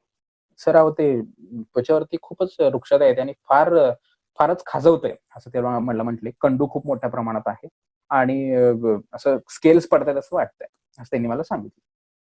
तर मग माझं आपल्या पद्धतीनुसार क्लिनिकमध्ये मी विचार करायला लागलो की नेमका ह्याचा हेतू काय असेल. मी त्यांना खोदून विचारलं की तुमची लाईफस्टाईल कशी आहे, तुम्ही रोज काय करता काय नाही. मग त्यांनी सांगितलं माझं असं या ठिकाणी मोठं ऑफिस आहे, तिथं मी फक्त मीटिंग्स पुरता जातो. माझं सकाळचं शेड्यूल उठणे, नाश्ता करणे, छान पेपर वाचणे, ज्यूस पिणे, टीव्ही बघणे, मग आवरल्यानंतर आंघोळ करून ऑफिसला जाणे, ऑफिसवरून माघारी येणे, आणि छान मी सगळं हेल्दी खातो असं त्यांनी मला खूप प्राऊडली सांगितलं की बाबा फार हेल्दी माझं सगळं आहे असं सांगितलं. मला कळच ना, अरे ह्यांचा हेतू कसा आहे, आहारामध्ये तर काही वाटत नाही, विहारामध्येच काहीतरी असावं असं वाटलं मला. मग मी त्यांना विचारलं, सर म्हटलं कसं कसं जाता तुम्ही? तर म्हटले मी कारमध्ये जातो, कारमध्ये येतो. बरं. मी म्हटलं ऑफिसमध्ये एसी आहे का? तर ऑफिसमध्ये एसी आहे? हो म्हटले. बरं. कारमध्ये एसी आहे का? हो म्हटले. घरात एसी आहे का? हो म्हटले. चालू असतो का? हो. बरं. मग मी त्यांना एकच प्रश्न केला, सर तुम्हाला घाम येऊन किती दिवस झाला आठवतंय? तुम्ही माझ्याकडे असे डोळे मोठे करून बघितलं. अरे मी लक्षातच नाही आलं मला घाम येऊन किती दिवस झाले. लिटरली मला मोजावं लागतंय आता, एवढे दिवस झालेत मला घाम येऊन, असं ते म्हटलं. मग मला लक्षात आलं की स्वेदाचं कार्य त्वक सौकुमार्य हे स्वेद आला तर होणार आहे. स्वेदाचं प्रोडक्शन झालं तर होणार आहे. त्यांना स्वेदन करण्यासाठी कुठलंही कार्यच त्यांच्याकडून केलं जात नसेल तर डेफिनेटली ते सौकुमार्य जाणार आहे, वृक्षता येणार आहे, ड्राय स्किनचा प्रॉब्लेम होणार आहे, स्केली स्किनचा प्रॉब्लेम होणार आहे, कंडू येणार आहे. या सगळ्या प्रॉब्लेमॅटिक त्यांना सुरू होणार आहेत. व्हॉट्सअप कॉल येतो एक. हॅलो. तर त्यामुळे या स्वेदाचं सौकुमारत्वाचं कार्य तुम्ही या उदाहरणावरून समजून घ्या. पुढे सुश्रुतांनी अजून थोडंसं एक्सप्लेन केलंय. रक्त लक्षणम आर्तवम गर्भ आणि जननम जीवनम चिती. काय हे सिंपल आहे. रक्ताच्या लक्षणासारखंच आर्तव असतं, म्हणजे आर्तव आणि रक्त यांची बऱ्यापैकी लक्षणं समान आहेत असं म्हटलेलं आहे. त्याचबरोबर हे आर्तव गर्भकृच्छ म्हणजे गर्भाच्या स्थापनेसाठी किंवा गर्भ निर्माण करण्यासाठी फार महत्वाचं आहे. गर्भ लक्षणं, गर्भाची जी लक्षणं आहेत तेच सांगितलेली आहेत पुढे. स्तनयोर पिनत्व जननम, स्तनामध्ये स्तन्याची निर्मिती होते आणि त्या स्तन्याचं काम काय तर जीवन, म्हणजे त्या व्यक्तीला जीवन देणं हे त्याचं महत्वाचं काम आहे. आता स्तन्याचं जीवन कार्य कुठं कुठं उपयोगी पडतं, तुम्ही सुद्धा बऱ्याच ठिकाणी एखादी चिकित्सा वाचलेली असते पण ते आपण विसरून जातो. तर नेत्र आश्चोदन करताना स्त्री स्तन्य वापरा म्हणून सांगितले. फार वेगळा विषय आहे. आपल्याला आपण विचार करतो अरे काय आहे असलं, काय पण कशाला सांगतात आपल्या विद्यार्थी. त्याच्यामागे एकच काम आहे, एकच त्यांचा उद्देश आहे की जीवन हे कार्य स्तन्याचं आहे, हे सुश्रुतांनी ते सांगून ठेवलंय. आणि सुश्रुतांचीच स्पेशालिटी आय म्हणजे आय डिसीजेस म्हणजे नेत्ररोग आहे. त्यामुळे त्यांनी जीवन हे कार्य तिथे वापरून घेतलंय स्तन्याचं, आणि त्यामुळे तिथे खूप महत्वाचं आहे.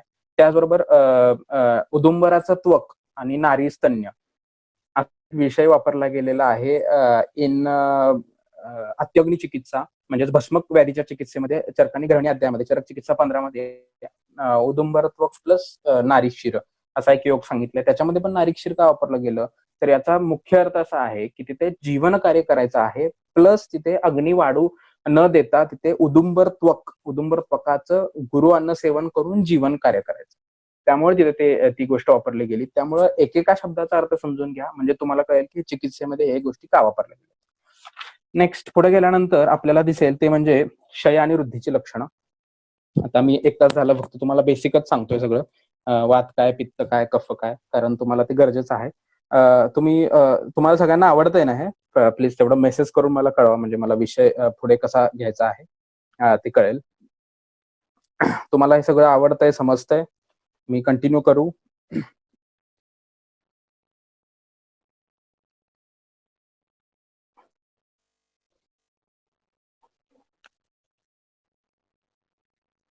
सगळ्यांना आवडतंय? पुन्हा एकदा मला कळवा म्हणजे मला ते परत कुठला विषय घ्यायचा कळेल. Good, perfect, yes, no problem.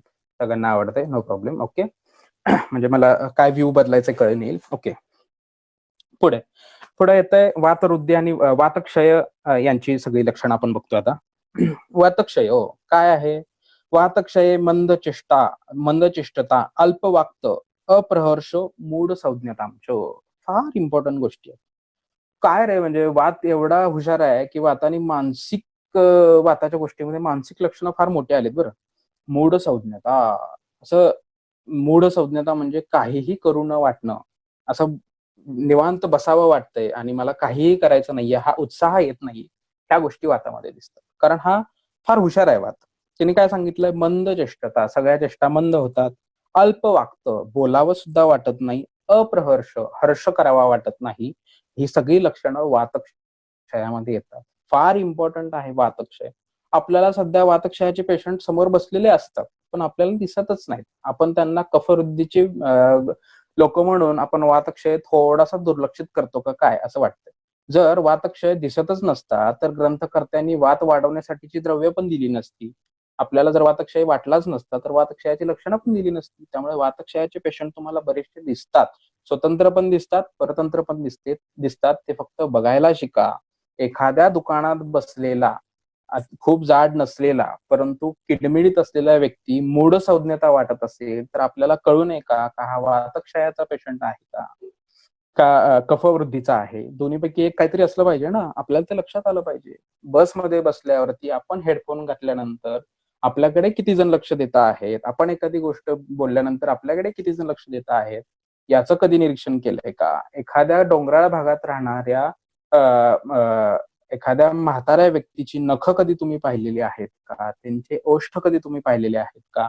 त्यांचा आहार पाहिलेला आहे का? नाही बघत. सिंहगडावरती जातो आपण, पिठलं भाकरी खातो, सिंहगड फिरतो, फोटो काढतो, पण सिंहगडावरती असलेल्या माणसांच्या पेंढऱ्या कधी बघितल्या नाहीत, कधीच त्यांचं पिंडिकोद्वेष्टन जाणून घेतलं नाही, कधीच आपण त्यांच्या पोटाचे आकार, नाभीचे आकार, त्यांच्या नाकाच्या टोकाचे आकार, गुडघ्यांचे आकार कधी पाहिलेच नाहीत. कारण आपण सिंहगडावरती जाऊन फक्त पिठलं भाकरी खाणं आणि भजी खाणं एवढंच काम आपलं असतं. त्यामुळे जेव्हा पुस्तक बंद करून जेव्हा आपण निरीक्षण वाढवायला सुरू करू, तेव्हा आपल्याला कळेल की आपण काय शिकतो आहोत.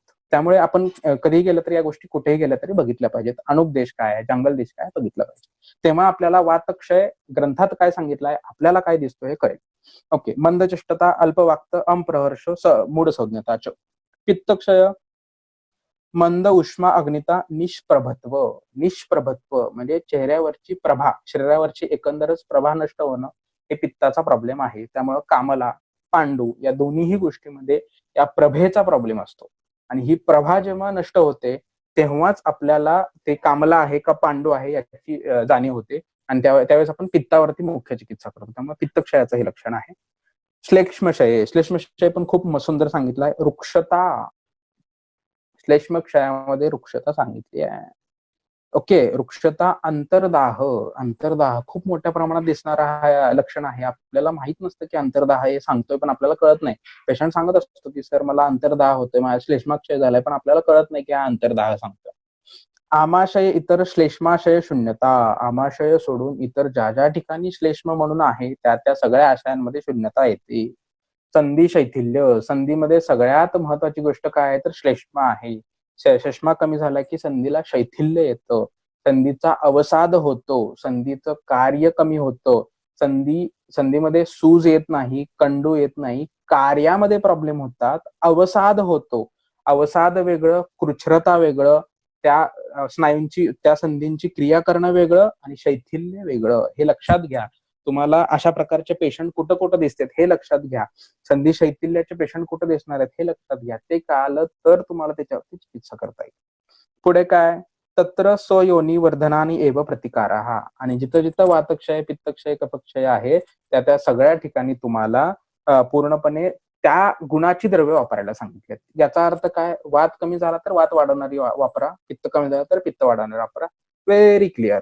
कायच कन्फ्युजन नाही त्यांच्यामध्ये. कन्फ्युजन आपल्यामध्ये की आपल्याला काय करायचं कळत नाही. They are very clear. काय सांगतायत ते, तर वात कमी झाला वात वाढा, पित्त कमी झालं पित्त वाढवणारे द्रव्य घे असं सांगितलं. पुढे आता त्यांनी रसक्षयाची, रक्तक्षयाची लक्षणं घेतलीत. रसक्षय, हृदपीडा, कंप, शून्यता, तृष्णा. हृदयामध्ये राहणारा सर्वात महत्वाचा विषय आहे हा. त्यामुळे हृदपीडा, तृष्णा या सगळ्या गोष्टी आहेत. शोणित क्षयामध्ये त्वक पारुष्य, परत एकदा विषय आला. वर्णप्रसाद शोणिताचं कार्य आहे आणि ते क्षय झालं की त्वक पारुष्य येणार आहे. आम्ल शीत प्रार्थना, आम्ल गोष्टी खाव्याच्या वाटणं. शीत प्रार्थना म्हणजे थंड गोष्टी हव्याच्या वाटणं. हा थोडासा म्हणजे वादातीत विषय आहे की शोणित क्षय म्हणजे एखाद्या तथाकथित उष्ण धातूचा क्षय झाल्यानंतर शीत प्रार्थना कसं काय असा प्रश्न येऊ शकतो. परंतु त्याचं उत्तर तुम्ही शोधा. नाही सापडलं तर मला सांगा. एक फक्त ट्रिक देतो की रक्त हा धातू उष्ण नाहीये, रक्त धातू अनुष्ण शीत आहे. हा विषय आपण पाहिलेला आहे. शोणित वर्णनेमध्ये तुम्ही वाचलेला सुद्धा असेल. पुढे शिरा शैथिल्य. शिरा शैथिल्यचे पेशंट आपल्याकडे बरेच येत आहेत. व्हेरिकोज वेन सारखे पेशंट आहेत. त्याचाही विचार आपल्याला याच्या दृष्टीतून करता यायला पाहिजे. किंवा मग शिरा शैथिल्याचा विचार अजून शिरा शैथिल्य बऱ्याच ठिकाणी तुम्हाला दिसेल. पांडूसारख्या वेदींमध्ये किंवा कामलासारख्या वेदींमध्ये जिथं पित्ताचा क्षय आणि वृद्धी हे दोन्ही लक्षणं दिसतात त्या ठिकाणी आपण बघितलं पाहिजे की शिरा शैथिल्य, कामला ऑब्स्ट्रक्टिव्ह जॉन्डिस नावाचा जो प्रकार म्हणजे वृद्धपद कामला असेल तर एका बाजूला क्षयाची लक्षणं दिसतात ते सुद्धा आपण शिरा शैथिल्याचा विचार केला पाहिजे. मांसक्षयामध्ये स्पिक, गंड, ओष्ठ, उपस्थ, उरू, वक्ष, कक्षा, पिंडिक उदर, ग्रीवा यांची शुष्कता. ओके. या सगळ्या ठिकाणी शुष्कता येते. रौक्ष, तोद, गात्राणाम सदनम, धमनी शैथिल्यम. गात्राणाम सदनम. त्यामुळे राजक्षमाचा व्यक्ती आहे तो त्याच्यामध्ये बल खूप मोठ्या प्रमाणात हानी झालेली असते आणि बलहानी झाल्यामुळे त्यांना खूप मोठ्या प्रमाणात प्रॉब्लेम फेस करावे लागत असतात. It is only because of the मांसक्षय. कारण मांसक्षयामध्ये गात्राणाम सदनम आणि सगळ्यात महत्वाचं क्षयाचं लक्षण आहे रौक्ष. रौक्ष आपल्याला वाटतं का मांसक्षयात असेल, तर मांसक्षयामध्ये आहे, कारण रौक्ष हे आपल्याला जिथं जिथं स्नेह आहे तिथं रौक्ष उदाहरण असावं असं वाटतं, पण मांसक्षयामध्ये रौक्ष उदाहरण दिले फार महत्वाचं आहे. मेदक्षये प्लीहा अभिवृद्धी, हा पण अजून एक वादातीत विषय आहे की मेद क्षय झाल्यानंतर प्लीहेची अभिवृद्धी होते, प्लीहेची साईज वाढते. कसं काय रे, असं काय म्हणजे काय होत असेल की मेदक्षय झाला की प्लीहाची अभिवृद्धी होत असेल? तर याचाही तुम्ही विचार करा, तेही आपण प्रश्न सोडवूया. ज्यांना ज्यांना येत असेल त्यांनी ग्रुपवरती टाका, म्हणजे इतरांना सुद्धा कळेल की मेदक्षय झाल्यावर प्लीहा अभिवृद्धी का होते. तिसरा आहे संधी शून्यता, फार इम्पॉर्टंट पॉईंट आहे संधी शून्यता. मेदाच्या नजरेतून संधींना बघितलं असेल असं मला वाटत नाही कोणीच, की मेदाच्या नजरेतून मी संधीला बघितलंय. अरे खूप ठिकाणी संधी शैथिल्य हे मेदक्षयाच्या संधी शून्यता ही मेदक्षयाच्या लक्षणांमध्ये व्याधींमध्ये येत असते. त्यामुळे हे लक्षात घेणं गरजेचं आहे की संधी शून्यता हे लक्षण जेव्हा जेव्हा दिसतं, जेव्हा संधीमधून शब्द यायला सुरुवात होतात, तेव्हा कफ आणि वाताचा विचार केलाच पाहिजे, पण त्याच्यासोबत मेदाचा कुठं काही संबंध आहे का, तिथल्या कंडरांचा काय संबंध आहे का, याचा सुद्धा विचार करणं कर्मप्राप्त आहे. आणि तसं केलं तरच तुम्हाला तो प्रश्न सुटू शकेल, तो त्या व्यक्तीची चिकित्सा करता येईल. पुढे मेदुर मांस प्रार्थना, त्यामुळे त्याला मेदजान्न खावं वाटतं सारखं. अस्थिक्षय अस्थिशूलम दंत नख भंगो रौक्षमच, अस्थिक्षयामध्ये अस्थिशूल होतो खूप मोठ्या प्रमाणामध्ये. दंत नख भंग म्हणजे दंत नख भंग तुम्ही बऱ्याच व्यक्तींमध्ये बघितले असेल, कारण हे खूप सिंपल दिसणारं लक्षण आहे, रोजच्या रोज दिसणाऱ्या प्रॅक्टिसमध्ये दिसणाऱ्या लोकांचं लक्षण आहे. तुम्ही जर व्यवस्थित पेशंट बघायला सुरुवात केली की अस्थी दंत आणि नखभंग, तर तुम्हाला कळून जाईल की अस्थिक्षयाची लक्षणं काय असतात. पुढे मज्जाक्षय अल्पशुक्रता, वाह काय मास्टर श्लोक आहे. अल्पशुक्रता हे मज्जाक्षयाच्या लक्षणामध्ये सांगितलंय. त्यामुळे किंवा जेव्हा अवृश्य हा विषय येतो तिथे आपल्याला विचार करावा लागतो की बाबा इथं शुक्राचा प्रॉब्लेम येतोय, रसाचा प्रॉब्लेम येतोय का मज्जेचा प्रॉब्लेम येतो. कारण आपण अजूनही बघितलेलं आहे की अवृश्य हा विषय कुठून कुठे येतो, तर आपण पाहतोय की प्रतिलोम क्षयामुळे पण येतो, अनुलोम क्षयामुळे पण येतो. त्यामुळे तो विचार करणं गरजेचं आहे की मज्जा क्षय झाल्यामुळे कुठे शुक्रक्षय झालाय का डायरेक्टली शुक्रक्षय झाल्यामुळे त्या पद्धतीचे प्रॉब्लेम येत आहेत, हेही लक्षात घेणं गरजेचं आहे. कारण का, तर मज्जाक्षयातून झालेला शुक्रक्षय असेल तर पहिल्यांदा आपल्याला मज्जा वाढवणारी औषधं दिली गेली पाहिजे आणि मग वाजीकरण औषधांचा प्रयोग केला गेला पाहिजे, तरच तो पेशंट रिझॉल्व्ह होईल. नाहीतर आपण सतत वाजीकरण औषधांवरती त्याला डिपेंडंट करू, तुला वाजीकरण औषध घेतल्यानंतरच त्याला जे काही व्यवहार करायचं तो करता येईल, अशा पद्धतीचा पेशंटमध्ये तो जाईल. त्यामुळे पहिल्यांदा मज्जा आणि then we will go to the शुक्र. अशा पद्धतीने तुम्हाला ते व्यवस्थित या गोष्टी मॅनेज करायच्या आहेत की कशामुळे काय झालंय, ही कारणमीमांसा आपल्याला शोधता आली पाहिजे. त्यानंतर शुक्रक्षय मेढ्र वृषण वेदना अशक्ती मैथुन चिरात प्रसेकेचे अल्परुक्त शुक्रदर्शनम. आता शुक्रक्षयाचे पेशंट आपल्याकडे दिसतात का? भरपूर दिसतात.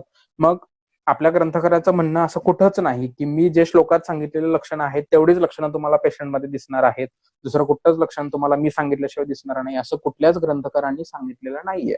त्यामुळं याशिवाय सुद्धा बरीच लक्षणं दिसणार आहेत. आता माझे गुरुवर्य वैद्य सर आमचे हरीश पाटणकर सर रशियामध्ये जात असतात, तुम्हाला सर्वांनाच माहिती आहे रशियामध्ये त्यांची ओपीडी असते. तर रशियामध्ये व्यवहार हा खूप इझिली वापरला जाणारा शब्द आहे आणि खूप इझिली तिथे या गोष्टी होत असतात. म्हणजे 16 वर्षाची मुलगी जरी पेशंट म्हणून आली तरी आपल्याला त्याची अबॉर्शन हिस्ट्री घ्यावी लागते. So that's very important. त्यामुळे तिथं तो विषय खूप महत्वाचा आहे. त्यावेळेस तिथे एक पेशंट सरांनी मला हा किस्सा सांगितला होता. तिथे एक पेशंट आला होता ज्याच्यामध्ये त्याने नियर अबाउट इन 24 आवर्स त्यांनी नियर अबाउट 36 वेळा काहीतरी व्यवहार केला होता विथ डिफरंट टूल्स. म्हणजे खूप वेगवेगळ्या व्यक्तींसोबत त्यांनी 36 वेळा व्यवहार केला होता. आणि दॅट वॉज टोटली म्हणजे शॉकिंग होतं माझ्यासाठी की अरे असं कसं होऊ शकतं. आणि तसं झालं होतं. आणि त्या पेशंटची कंप्लेंट काय होती हे ऐकून तुम्ही वेडे व्हाल. तर मेढ्रामधून धुमायन होत होतं, धूर बाहेर पडत होता. म्हणजे आपल्याला वाटतं की आपल्या ग्रंथकारांनी म्हणजे वाग्भटांनी वगैरे लिहिलेलं आहे की मेढ्रम धुमायती वच वगैरे लिहिलेलं आहे की आपल्याला वाटतं काय काही लिहितात राव, असं कसं कुठं होत असतं का. पण जेव्हा आपण बघतो ना अत्युच्च प्रतीचं शुक्रक्षय त्यावेळेस आपल्याला दिसतं की यार खरंच की धुमायती व हे बरोबर आहे. त्यामुळेच असं म्हटलं की आपल्या ग्रंथकारांनी सगळ्या प्रकारचे बघून ती लक्षणे लिहिलेली आहेत आणि त्यांना जे जे अनुभव आले त्या काळी तत्कालीन ते सगळे त्यांनी लिहून काढलेत. अशा धुमायनाचा पेशंट सुद्धा असतो हे सुद्धा तुम्ही लक्षात घ्या. इथे सुश्रुतांनी फक्त मेढ्र वृषण वेदना अशक्ती मैथून किंवा लवकर शुक्र बाहेर पडणं किंवा उशीर बाहेर पडणं अशा पद्धतीचं, आणि अल्प रक्तासहित शुक्र बाहेर पडणं हे सुद्धा होऊ शकतं.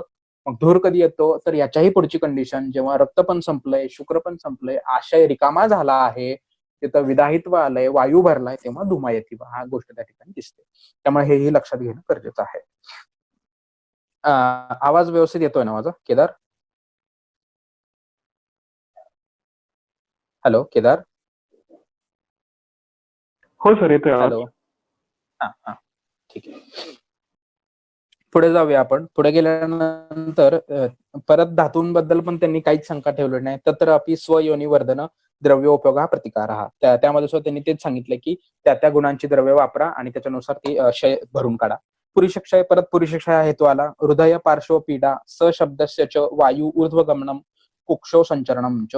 पुरुषक्षय झाल्यावर काय होतं, एखादा आशयामधला मलाचा क्षय झाल्यानंतर काय होतं, त्या सगळ्या गोष्टी या क्षयामध्ये दिसतात. कुठे हे वाक्य कुठे आहे, तर वाग्भटाने दिलंय, मलायानामध्ये सूक्ष्मानाम दुर्लक्षम लक्षयक्षयम सोमलायन संशोष तो शून्यत लागवे.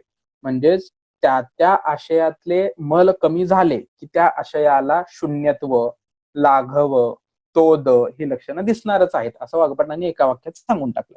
इथं काय त्यांनी सांगितलंय, मग तो एखादा आशय काढल्यानंतर किंवा एखादा आशय रिकामा असल्यामुळे जो वायू वाढलेला आहे त्याचं प्रतिलोमन होणार आहे, आणि ते प्रतिलोमन झाल्यामुळे आदमान या प्रकारामध्ये ते येऊन कुक्षीमध्ये संचरण करणार आहे, हे लक्षात घ्या तुम्ही.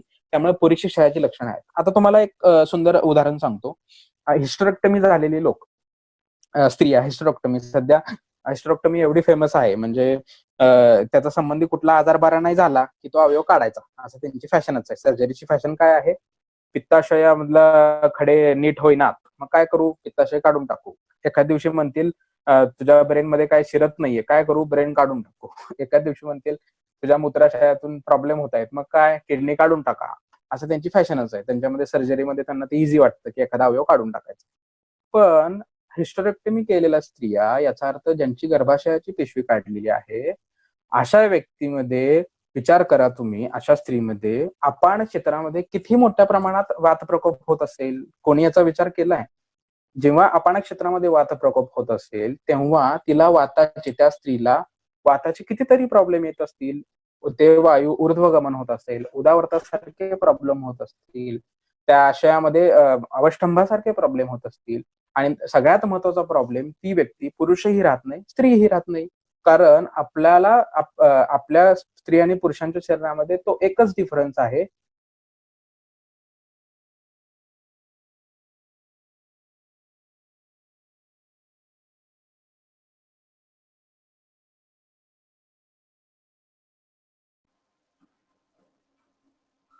हॅलो सर, आवाज येत नाही तुमचा.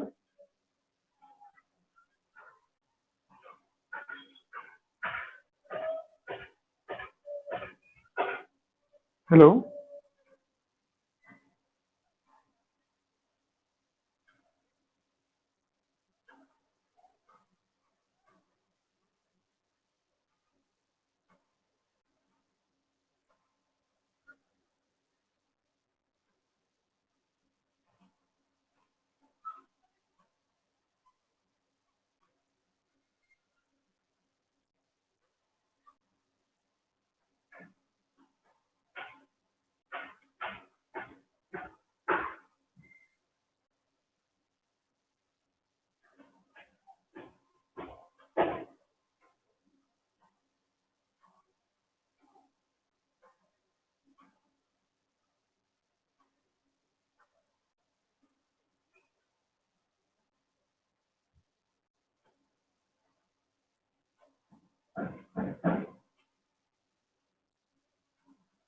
थोडा कनेक्शन प्रॉब्लेममुळे सर लेफ्ट झालेत. जॉईन होतील सर परत.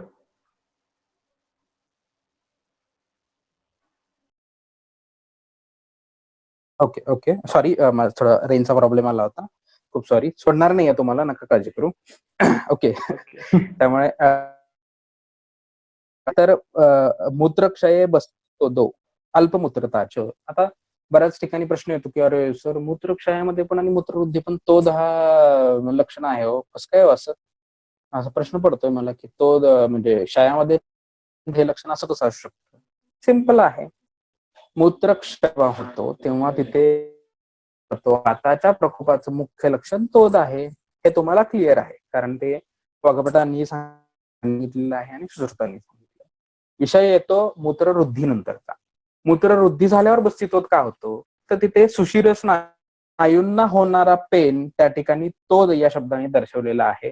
तो वातामुळे होणारा शूल नाहीये, तो स्नायूवरती आलेल्या प्रेशरमुळे वाढलेल्या वाताचा पेन आहे. हेही लक्षात घ्या. एखाद्या ठिकाणी मूत्रवृद्धी झाल्यानंतर ब्लॅडर आपोआप वाढणार आहे, ब्लॅडरचे स्नायू सुशिर स्नायू आपोआप ताणले जाणार आहे. त्यामुळे जे होणारा प्रॉब्लेम आहे त्याला म्हणायचं बस्तिशोथ. हेही तुम्ही लक्षात घेतलं पाहिजे. त्यामुळे बस्तिशोथ दोन्हीकडे आलेला आहे. अल्पमूत्रता सिंपल आहे. काय मग मूत्रक्षयाच्या व्यक्तींमध्ये काय करायचं, तर नेमका सगळ्यात म्हणजे मूत्रक्षय हे दोन्ही पण विषय खूप महत्वाचे आहेत. तर सगळ्यात महत्वाचा पहिल्यांदा तुम्ही तिथे त्याचे हेतू शोधले पाहिजेत की क्रियात्मक प्रॉब्लेम आहे का शक्तिरूप प्रॉब्लेम आहे, म्हणजे फिजिओलॉजिकल चेंज झालाय का अनाटॉमिकल चेंज झालाय, कुठं आहे का मूत्राचं प्रमाणच कमी आहे, कुठे किडनीमध्ये फॉर्मेशन कमी होतंय का कुठे अजून किडनीज काढते. असे हेतू पहिल्यांदा शोधणं फार गरजेचं आहे. तोपर्यंत असे कन्फ्युजिंग विषय तुम्हाला सोडवता येणार नाही की हा मूत्रवृद्धीतला प्रकार आहे, मूत्रक्षयातला प्रकार आहे, मूत्राघाताचा प्रकार आहे का मूत्रकुंचराचा प्रकार आहे. त्यामुळे आपल्याला हेतू शोधणं महत्वाचं आहे, त्याची लक्षणं शोधणं महत्वाचं आहे आणि त्याचं आकलन केल्यानंतर मग निदान करून मग त्याची चिकित्सा करणं गरजेचं आहे. पुढे स्वेदक्षय. स्वेदक्षयाचा विषय येतो. स्वेदक्षय स्तब्ध रोमकुपता त्वक बघितलेलंच आहे. मगाची आपली केस ज्याच्यामध्ये स्वेदनच त्याला होत नव्हतं, तो स्वेदक्षयाच्या याच्यामधला पेशंट होता. आणि अशा वेळेस आपल्याला तो विचार करावा लागतो, त्वक्षोष शब्द रोमकुपता या गोष्टी सुद्धा विचार करावा लागतात. मग एक स्पेसिफिक खूप सुंदर एक पॉईंट सांगतो तुम्हाला पण एक वेगळा विचार तुम्हाला येईल. पीसीओडीचे पेशंट, पीसीओडी झालेल्या ज्या स्त्रिया असतात त्यांच्यामध्ये प्रिक हेअर्स म्हणजे काट्यासारखे केस शरीरावरती येतात. खूप मोठे मोठे केस येतात, म्हणजे लिटरली टोचतात असे केस त्या ठिकाणी येतात. का असं होत असेल याचा कोणी विचार केलाय का? त्या पीसीओडी संबंधाचा स्वेदाच्या क्षयाशी काही संबंध आहे का? मग तो वात कफज असलेला पीसीओडी स्वेदक्षयामध्ये कुठं वर्क करतोय का? मग त्याच्या ते स्वेदक्षय झाल्यामुळे स्तब्ध रोमकुपता येत का? त्यामुळे रोम खूप जाड होत आहेत का? वात प्रकोप होत आहे का? याचा विचार केला पाहिजे. आणि याचा विचार करून प्रत्येक लक्षण काय सांगितलेलं आहे याच्यावरून आपण त्याची चिकित्सा केली पाहिजे. कारणी मीमांसा जोपर्यंत आपल्याला कळत नाही तोपर्यंत आपण चिकित्सा करू शकत नाही. हे सिंपल आहे. पुढे आर्तवक्षय. आर्तवक्षय यथोचित अकाल दर्शनम अल्पता. खूप इम्पॉर्टंट पॉइंट आहे आर्तवक्षय, सध्याच्या काळात दिसणारा महत्वाचा पॉइंट. मग तो आता सध्याच्या काळात दिसणारे आर्तवाचे पेशंट, आर्तवक्षयाचे पेशंट हे आर्तव कुठेतरी अडतंय, म्हणजे आर्तवाचा मार्ग अडतो याचे पेशंट हेही बघितलं पाहिजे. पुढे काय योनिवेदना अदर्शनम अल्पता. हे सगळीच लक्षणं त्यांनी दिलीत. अकाल दर्शन म्हणजे त्यांचं दर्शन अकाल होणं.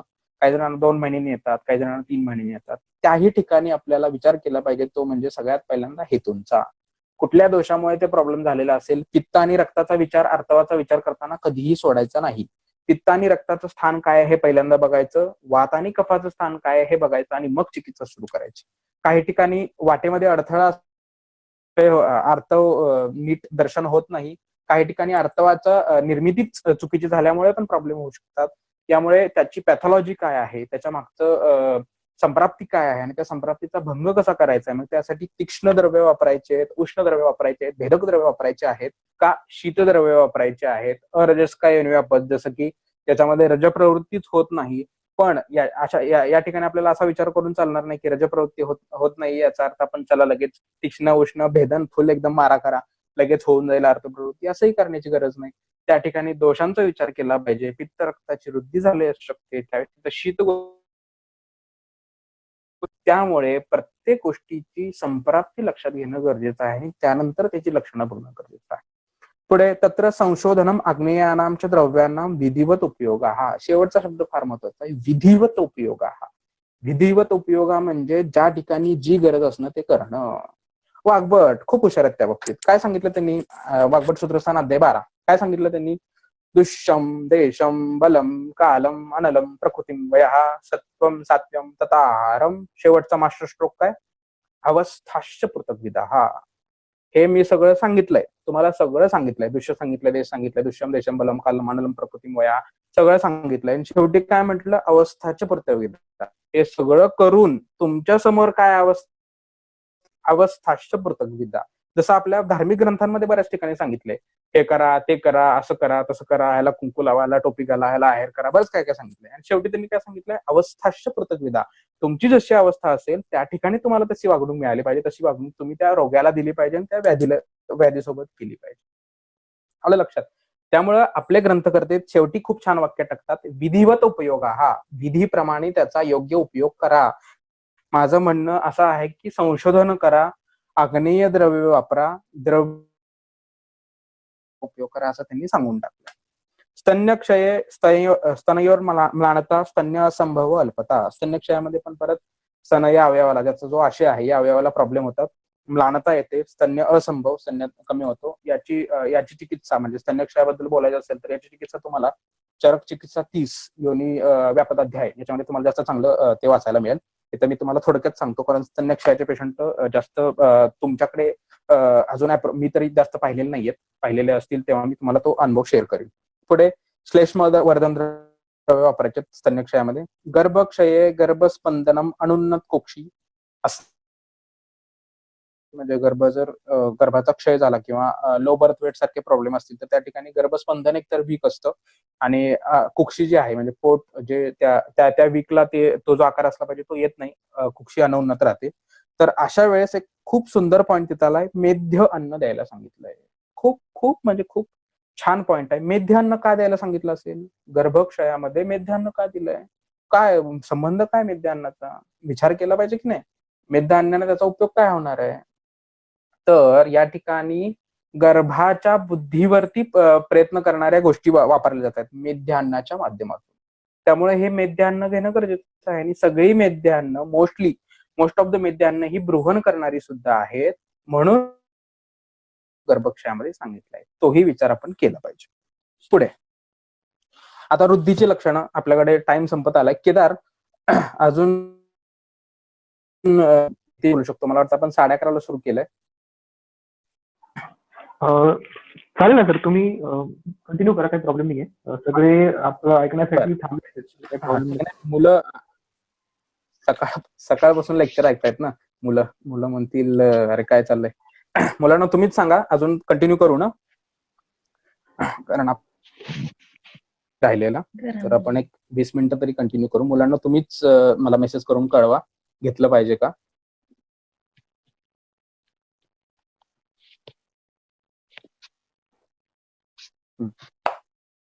Yes yes, perfect, no problem. Yes, तर हो तेच अपेक्षित होतं मला, म्हणजे तुमची संमती असली म्हणजे मला घेता येईल, कारण तुम्ही सकाळपासून लेक्चर ऐकताय, मी आता चालू आहे. ओके, ते आता बघूया आपण. वातवृद्धी. वातवृद्धीचे लक्षण काय आहेत, वाक्पारुष्य, कार्श.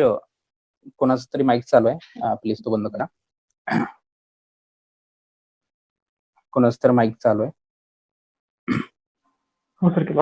ओके, वातवृद्धी, वाक्पारुष्य, कार्श, कार्ष्ण्य, गात्रस्फुरण, उष्णकामिता, निद्राणाश, अल्पबलत्व, गाढ वर्चसत्व, हे सगळ्या गोष्टी वाताच्या वृद्धीच्या लक्षणांमध्ये दिसतील.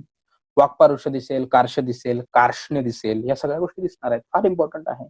आपण कधी विचार करतो का त्वचेला कार्ष्ण्य किंवा कार्ष्ण्य आलं तर आपण विचार करतो का वातवृद्धीचा, नाही. वाक्पारुष्य म्हणजे इथे स्वराचा पण विचार केला पाहिजे, मुखगत अवयवांचा पण विचार केला पाहिजे. या सगळ्यांमध्ये पारुष्य येणं, वृक्षता येणं, हे वातवृद्धीचं लक्षण आहे. निद्राणाश, very important question, very important लक्षण. निद्रानाशाचे पेशंट तुम्ही ट्रीट केलेत का. आपला एखादा मित्र आपल्याला फोन करून सांगत असेल की बाबा मला झोपच येत नाहीये, तर त्याच्यावरती विचार केलेला आहे का, काय आपण त्याला द्रव्य दिलेली आहेत का आपण नुसतं सारासुता अरिष्ट देऊन त्याची बोळवण केलेली आहे, हे पण बघणं गरजेचं आहे. कुठे काय प्रॉब्लेम आहे. निद्रानाश हे लक्षण एक्सक्लुझिव्हली वातवृद्धीचं सांगितलेलं आहे. मग त्याच्यामध्ये ग्रंथकर्त्यांचं काय नजर असेल बाबा, तर काय होतंय, वातवृद्धी झाल्यामुळे मनोवह स्रोतसाला चलविचलता येते. ही चलविचलता आल्यामुळे मनोवह स्रोतसांवरती यदा तू मनसा कर्माक्लमान्विता असं म्हणजे मनावरती जेव्हा तमाचं आवरण येतं आणि मन कार्य करून थकतं तेव्हा निद्रेची उत्पत्ती होते. मग वातवृद्धीमध्ये हा प्रॉब्लेम काय येत असेल तर वातवृद्धीमध्ये हे कार्य करण्याचा उत्साह राहत नाही, वृद्धीमध्ये पण राहत नाही, क्षयामध्ये पण राहत नाही आणि त्याच्यामुळं ते क्लम जो आला पाहिजे शरीराला तो येत नाही. त्यामुळे निद्राणाचे लक्षण दिसतं. मनोह स्रोताची दृष्टी त्या ठिकाणी आहे. त्यामुळे तिथे निद्राक्षयाचा विचार करताना वातवृद्धीचा विचार नेहमीच केला पाहिजे, जेणेकरून आपण निद्रानाशाचे सध्याचे पेशंट जे मोठ्या प्रमाणात वाढता आहेत या निद्रानाशाचा डिप्रेशनशी सुद्धा जोडावं लागेल. वेगवेगळ्या आत्महत्याच्या केसेस सध्या येतात त्याच्याशी सुद्धा जोडावा लागेल आणि तोपर्यंत आपण जेव्हा जोडणार नाही, कारण आपण आयुर्वेदिक वैद्य युनिक का आहोत कारण आपल्याला मन हा विषय छान कळतो आणि ज्यांना ज्यांना मन कळतो त्यांनी निद्रानाश, डिप्रेशन, आत्महत्या हे विषय सोडवायचे नाही तर कुणी सोडवायचे? जे ट्रँक्युलायझर्स देणार आहेत त्यांनी सोडवायचे? शक्य आहे त्यांना? नाही. आपल्याच द्रव्यांना मन आहे आणि आपल्या द्रव्यांना मन आहे म्हणून आपण दुसऱ्यांच्या मनावर सुद्धा कार्य करू शकतो. हा कॉन्फिडन्स तोपर्यंत तुमच्यात बिल्ड होणार नाही तोपर्यंत तुम्ही निद्रानाश, डिप्रेशन, अँझायटी यासारखे क्वेश्चन सोडवू शकणार नाहीत. आणि सध्या समाजाची गरज ओळखून तुम्ही उभं राहायला पाहिजे आणि हीच सध्या लोकांना मनावरती किंवा निद्रेच्या प्रॉब्लेमवरती किंवा डिप्रेशनच्या, एन्झायटीच्या प्रॉब्लेमवरती कार्य करणारी वैद्य हवेत आणि ते तुम्ही घडवले पाहिजे. तुमच्यात तेवढा कॉन्फिडन्स आला पाहिजे की तुम्हाला हे करायचं आहे आणि आपल्या शास्त्रामध्ये तेवढी प्रतिभा नक्कीच आहे. पुढे गाढ वर्चस्व हा प्रॉब्लेम तुम्ही सगळेजण बघता. कॉन्स्टिपेशन असेल किंवा हार्ड स्टूल येणं हा पण महत्वाचा प्रॉब्लेम आहे, तो लक्षात घेतला पाहिजे. याच्यामध्ये दोन विचार असतात. गाढ वर्चस्व म्हणजे वातवृद्धीमुळे झालेला मंदाग्नी हा एक विचार आहे किंवा मग वृक्षान्न खाल्ल्यामुळे मंदाग्नी प्रवृत्ती निर्माण होणं हा एक विचार त्याच्या मागे आहे. त्यामध्ये नेमका उद्देश त्याचा हेतू काय आहे हे बघितलं पाहिजे आणि मग त्याच्यावरती फक्त वाताची चिकित्सा करायची का वात कफाची चिकित्सा करायची हे ठरवायचं. ओके. मग फक्त वाताची चिकित्सा करायची असेल तर आपण दशमरिष्ट देऊ शकतो आणि विषय संपवू शकतो किंवा एखादं मधुर द्रव्य देऊ शकतो जे सृष्ट वेनमूत्र म्हणजे विट आणि मूत्रला सृष्ट बाहेर पण काढेल आणि व्यवस्थित वात शमन पण करेल असं द्रव्य शकतो. आणि वात कफाची चिकित्सा करायची असेल तेव्हा द्राक्षासव नावासारखी औषधं आहेत जी वातावरही कार्य करतील आणि कफावरतीही कार्य करतील याचाही आपण विचार केला पाहिजे. वात कफच कॉन्स्टिपेशन पण बघितलं पाहिजे, फक्त प्युअर वातच कॉन्स्टिपेशन पण दोन्ही विचार केले पाहिजेत. कारण घरच्या लोकांचे प्रॉब्लेम जसं की कॉन्स्टिपेशन हा घरच्या लोकांचा प्रॉब्लेम आहे. जोपर्यंत तुम्ही घरच्या लोकांचे हे छोटे छोटे प्रॉब्लेम आपल्या औषधाने सोडू शकणार नाही तोपर्यंत वैद्य म्हणून तुम्हाला घरातच बघणार नाहीत आणि घरातच नाही बघितलं की तुमच्या प्रॅक्टिसला येणारा कॉन्फिडन्स तुम्हाला मिळणार नाही आणि पुढे प्रॅक्टिस करताना आपण पेशंटशी बोलताना त्या कॉन्फिडन्स बोलू शकणार नाही. हा एक विचार लक्षात ठेवा. पित्तवृद्धी, पित्त अवभासता, संतापहा, शीतकामित्व, अल्पनिद्रता, मूर्छा, बलहानी, इंद्रिय दौर्बल्य, पीत, विट, मूत्र, नेत्रत्व या सगळ्या गोष्टी या सगळ्या गोष्टी त्याच्या ठिकाणी आहेत. एक मिनिट व्हिडिओ नको. या सगळ्या सुद्धा काय संताप सध्याची महत्वाची गोष्ट आहे. संताप या गोष्टीमध्ये सुद्धा आपण पित्ताचा विचार केला पाहिजे. अल्पनिद्रता, त्यामुळे वात पित्त व्याधीचे जे पेशंट आहेत त्या सगळ्यांमध्ये निद्रेविषयीच्या गोष्टी विचारल्या गेल्या पाहिजेत. वातपित्ताच्या व्याधींमध्ये होणारी केशपतन याच्यामध्ये निद्रा हा विषय महत्वाचा घेतला पाहिजे. हेतूमध्ये विचारताना निद्रा तुमची कशी आहे हे विचारण्यामागचं तुमचा उद्देश क्लिअर करा तुम्ही की आपण केस घेत असताना निद्रा का विचारतो, निद्रा विचारल्याने काय फरक पडतो, त्याच्यामुळे कुठल्या दोषांचा प्रकोप होत असेल किंवा कुठल्या दोषांच्या प्रकोपामुळे निद्रा अल्पता किंवा निद्राधिक्य येत असेल हे पण तुम्ही लक्षात ठेवलं पाहिजे. आणि ते तुम्ही केस घेताना जेवढं लक्षात ठेवाल तेव्हा तुम्हाला दोषांचा संबंध लागेल आणि जेव्हा दोषांचं एक गणित तुमच्या समोर उभं राहील तेव्हा चिकित्सेची आयडिया तुम्हाला येईल आणि तुम्ही योग्य द्रव्यांचं सिलेक्शन करू शकाल. मी तुम्हाला नेहमी चिकित्सा मध्ये जाण्यास का प्रवृत्त करतोय, कारण पुढच्या काळात तुम्हाला ग्रंथ वाचत बसायचं नाहीये. पुढच्या काळात जाऊन तुम्हाला एका हॉस्पिटलमध्ये बसून, एका चिकित्सालयामध्ये बसून येणाऱ्या रुग्णांचं समाधान करायचंय. त्यामुळे तुम्हाला प्रत्येक विचार करताना चिकित्सा ओरिएंटेड मी मुद्दाम करायला लावतोय. नेक्स्ट पुढे त्यांनी काय सांगितलंय, इंद्रिय दौर्बल्य फार महत्वाचं आहे, याचाही विचार केला पाहिजे. आता इथं विचार करा तुम्ही, वातवृद्धीमध्ये इंद्रिय दौर्बल्य दिलं नाहीये परंतु पित्तवृद्धीही इंद्रिय दौर्बल्य दिलेलं आहे. कारण वाघभटांनी सांगितलं आहे इंद्रियाचं मार्दवत्व किंवा इंद्रियाचं काम नीट घडवून आणणं हे पित्ताचं काम आहे, तेही आपण लक्षात घेतलं पाहिजे. पुढे श्लेष्म वृद्धी शौक्य, शैत्य, स्थैर्य, गौरव, अवसाद, तंद्रा, निद्रा, संधी, अस्ति, विश्लेष. तंद्रा निद्रा दोन्ही पण इथं आलंय. गौरव आपल्याला माहितीये, अवसाद पण आलेला आहे. अवसाद म्हणजे गळून गेल्यासारखं वाटणं. गळून गेल्यासारखं वाटणं. आता सध्या एक मीम खूप जोरात फिरतोय, म्हणजे पहिल्यापासूनच फिरतोय, तुम्ही खूप त्याला हसत असाल. काय सांगतात ते, काय होतं विचारलं एखाद्या स्त्रीला, एखाद्या पुरुषांनी घरातल्या, तर ते काय सांगते, कसं तरीच होतंय. हे युनिव्हर्सल प्रॉब्लेम सध्या आहे, कसं तरीच होतंय. आणि त्याचं युनिव्हर्सल सोल्युशन काय दिलं जातं, पड जरा बरं वाटेल. म्हणजे हा मीम आपण सुद्धा विचार केला पाहिजे ना, की हा मीम कसा फिरतोय यार.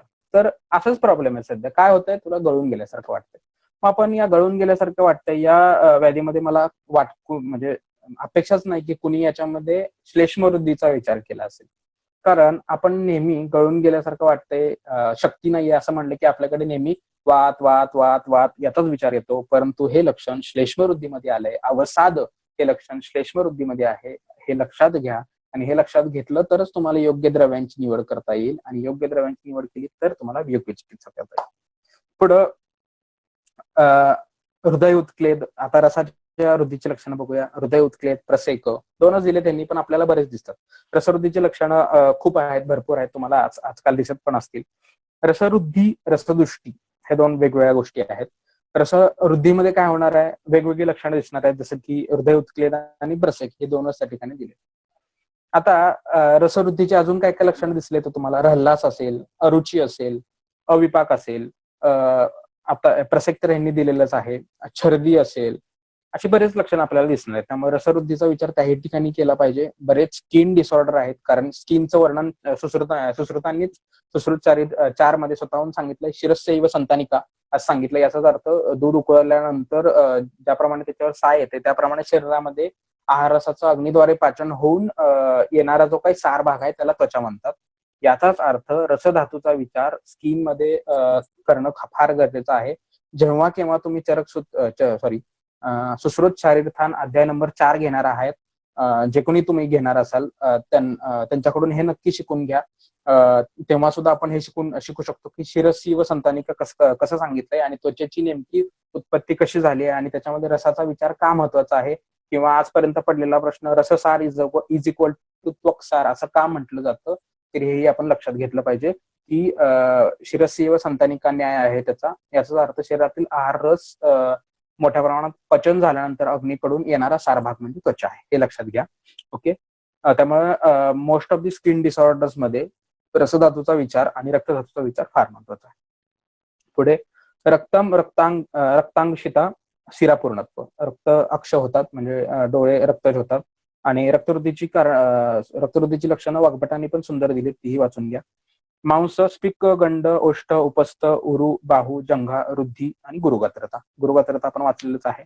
मेद, स्निग्धांगता, उदर पार्श्ववृद्धी, कास, श्वास, दौर्गंध्य. Very important.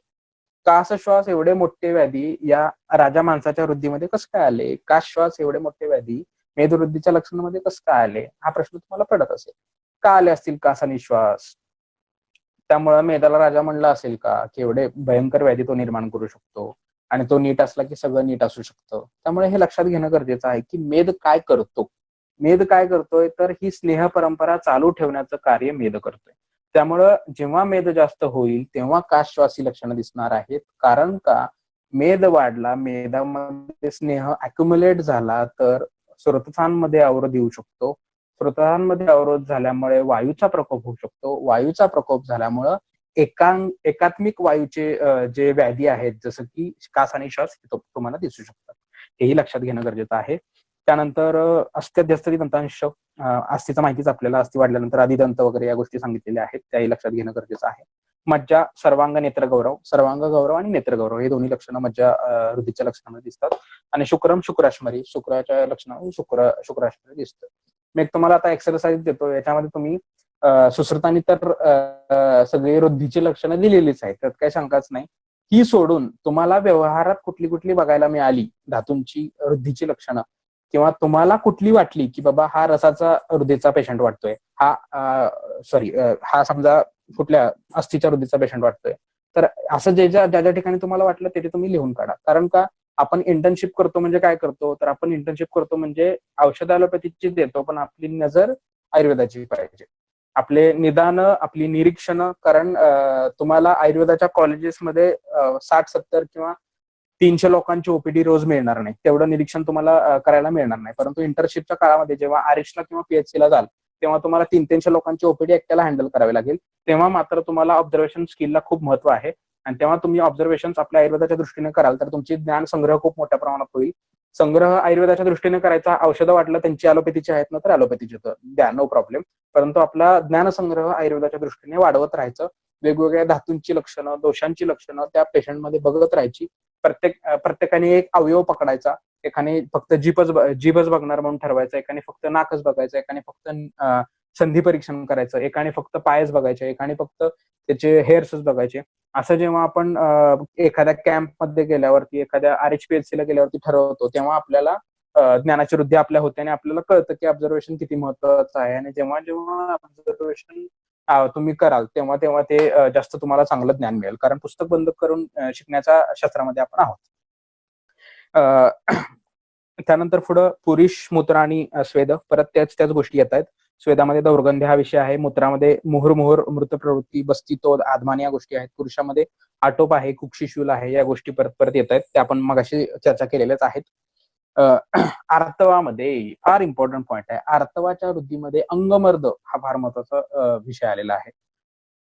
अंगमर्दाचे पीएमएस म्हणजे प्रीमेनोपॉझल सिम्पटम्स, याच्यामध्ये कितीतरी वेळा अंगमर्द हा खूप महत्वाचा विषय आपण बघतो आणि मेफ्टॅल्स फास देऊन किंवा खाऊन आपण शांत बसतो, हे आपण पाहिलेलं आहे. तर अशा वेळेस या अर्थवृद्धीचा विचार कसा केला पाहिजे, किंवा ते होणारा अंगमर्द कमी करण्यासाठी तुम्ही काय विचार केलेला आहे का? एवढा तो युनिव्हर्सल प्रॉब्लेम आहे या सगळ्या मुलींमध्ये, सगळ्या स्त्रियांमध्ये, तर त्याच्याबद्दल औषधी द्रव्य शोधण्याचा कोणी विचार केलेला आहे का? त्याच्यावरती प्रोडक्ट बनवण्याचा कोणी विचार केलेला आहे का? त्याचा संप्राप्ती भेद करण्याचा कोणी विचार केलेला आहे का? नाही केलेला आहे, कारण आपण फक्त ग्रंथ वाचतो आणि त्याच्यामधल्या सिंपल गोष्टी सुद्धा विसरून जातो. त्यामुळे अर्थवृद्धीमध्ये अंगमर्द हे लक्षण आलंय, हा फार महत्वाचा पॉईंट तुम्हाला मिळालेला आहे. आज कोणीतरी डोक्यामध्ये एक आयडिया घ्यावी, आज या अंगमर्दाचा निकाल लावायचा विचार करावा आणि या अंगमर्दाची संप्राप्ती पूर्णपणे लिहून काढावी, पीएमएस ची संप्राप्ती, आणि त्याच्यावरती औषध निर्माण करावं अशी माझी खूप इच्छा आहे. आणि तसं केलं तर मला सगळ्यात पहिल्यांदा आनंद मलाच होईल. पुढे स्तन्यवर पिंडत्व, मुहुर्मुहुर प्रवृत्ती, तोद, पुन्हा तेच आहे. गर्भामध्ये जठराची वृद्धी होते आणि स्वेदन हे महत्वाची लक्षणं दिलेली आहेत. तर पुढे ओज हा विषय आहे, पण तो तुम्ही वाचून घ्या नंतर, किंवा कारण याला वेळ लागेल खूप महत्वाचा. आणि 1 वाजलेत आता बरेच, म्हणजे 1.5 तास ऑलरेडी मी बोलतोय, त्यामुळे आपण कधीतरी ओज हा विषय पुन्हा एकदा नंतर बघूया. फक्त मला एक सूत्र घ्यायचं त्यातलं. 37 नंबरमध्ये एकच ओळ आहे, रसनिमित्तम स्थौल्य आणि कार्श. स्थौल्य आणि कार्श या दोन्ही गोष्टी रसावरती डिपेंड आहेत असं सुश्रुतांचं म्हणणं आहे. म्हणजेच काय, तर रस किती महत्वाचा आहे बघा. एखादी गोष्टीला स्थौल्य करणं, एखाद्या गोष्टीला कार्श करणं, हे दोन्ही पण रसावरती डिपेंड आहे. आणि परत आपण स्थौल्य आणि कार्शाची तुलना मेदाशी करत असतो. मेद वाढला म्हणजे स्थौल्य, मेद कमी झाला म्हणजे कार्श, असंही आपण बोलत असतो. परंतु ते बेसिकली डिपेंड आहे रसावरती. बनतोय याच्यावरती मेद कसा बनणार आहे डिपेंड असणं, हेही लक्षात ठेवा की रसनिमित्तम एव स्थौल्यम कार्शमच. त्यामुळे ते लक्षात ठेवणं फार गरजेचं आहे. त्यामुळे तुम्हाला कळेल की रसाचा विचार करणं किती महत्वाचं आहे. आणि सुश्रुतांनी अजून एक दोन मास्टर स्ट्रोक मारलेले आहेत. 44 नंबरमध्ये दोष धातू मलानाम परिमाणम न विद्यते. चरक आणि वाघभट सारख्या ग्रंथांनी अंजली प्रमाण सांगितली, परंतु सुश्रुतांनी ज्यांनी ऍक्च्युअली शरीराचं विघटन, शरीराला फाडून बघितलं, त्यांनी स्वतःहून नकार दिला की दोष धातू मलानाम परिमाणम न विद्यते, कारण ती तत्व आहेत ती त्यांच्या कर्माने दिसत असतात शरीरामध्ये, त्यामुळे त्यांचा परिणाम करणं शक्य नाही. हा सुश्रुतांचा खूप मोठा वेगळेपण, त्यांचा एक मास्टर स्ट्रोक आहे, तो सुद्धा लक्षात ठेवा. असे आणि शेवटचा मास्टर स्ट्रोक त्यांनी स्वस्ताची व्याख्या दिली, समदोषा सम अग्निश्य सम धातू मलक्रिया प्रसन्न आत्मेंद्रिया मना स्वस्थ इत्याभिधीयते. म्हणजे स्वस्थाच्या व्याख्येमध्ये WHO सुद्धा आधी मनाचा विचार कुणी केला असेल तर तो सुश्रुतांनी केलाय. त्यामुळे आपले ग्रंथ करते, त्यामुळे आपले ग्रंथ वाचणारे लोक श्रेष्ठ आहेत. त्यांना स्वस्थ असणं म्हणजे नेमकं काय हे त्यांना नक्की माहिती आहे. त्यामुळे आपलं शास्त्र छान आहे, आपलं शास्त्र मोठं आहे आणि आपल्या शास्त्रामध्ये पोटेन्शियल आहे. त्यामुळे अशा या शस्त्राचे पाईक झाल्यामुळे तुम्ही स्वतःच्या पोटेन्शियलचा विचार करा. आपण या शस्त्रामध्ये बसून नुसत्या एका अध्यायावरती, नुसत्या एका सूत्रावरती अख्खं पुस्तक लिहू शकतो, अख्खा एक प्रोडक्ट लिहू शकतो, किंवा अख्खा आयुष्य आपण त्या सूत्रावरती काढू शकतो. फक्त त्या शस्त्रातलं आणि सूत्रातलं पोटेन्शियल ओळखायला शिका. ते एक एक सूत्र तुमचं आयुष्य घडवणार आहेत. शेवटी एक महत्वाचं वाक्य माझ्या आवडत्या सिरीज मधून, शेरलॉक नावाची सिरीज तुम्ही पहिल्यापासून बघत असाल, कोणी बघितली असेल, कोणी नसेल. बेनेडिक्ट कम्बरबॅच नावाचा एक ऍक्टर आहे इंग्लंडमध्ये, त्याची सिरीज आहे शेरलॉक नावाची. त्याच्यामध्ये त्याचं एक वाक्य मला खूप आवडतं, you just see, you don't observe. म्हणजे तुम्ही एखादी गोष्ट फक्त पाहता, तुम्ही ती गोष्ट ऑब्झर्व करत नाही, त्यामुळे आपल्याला ते सापडत नाही.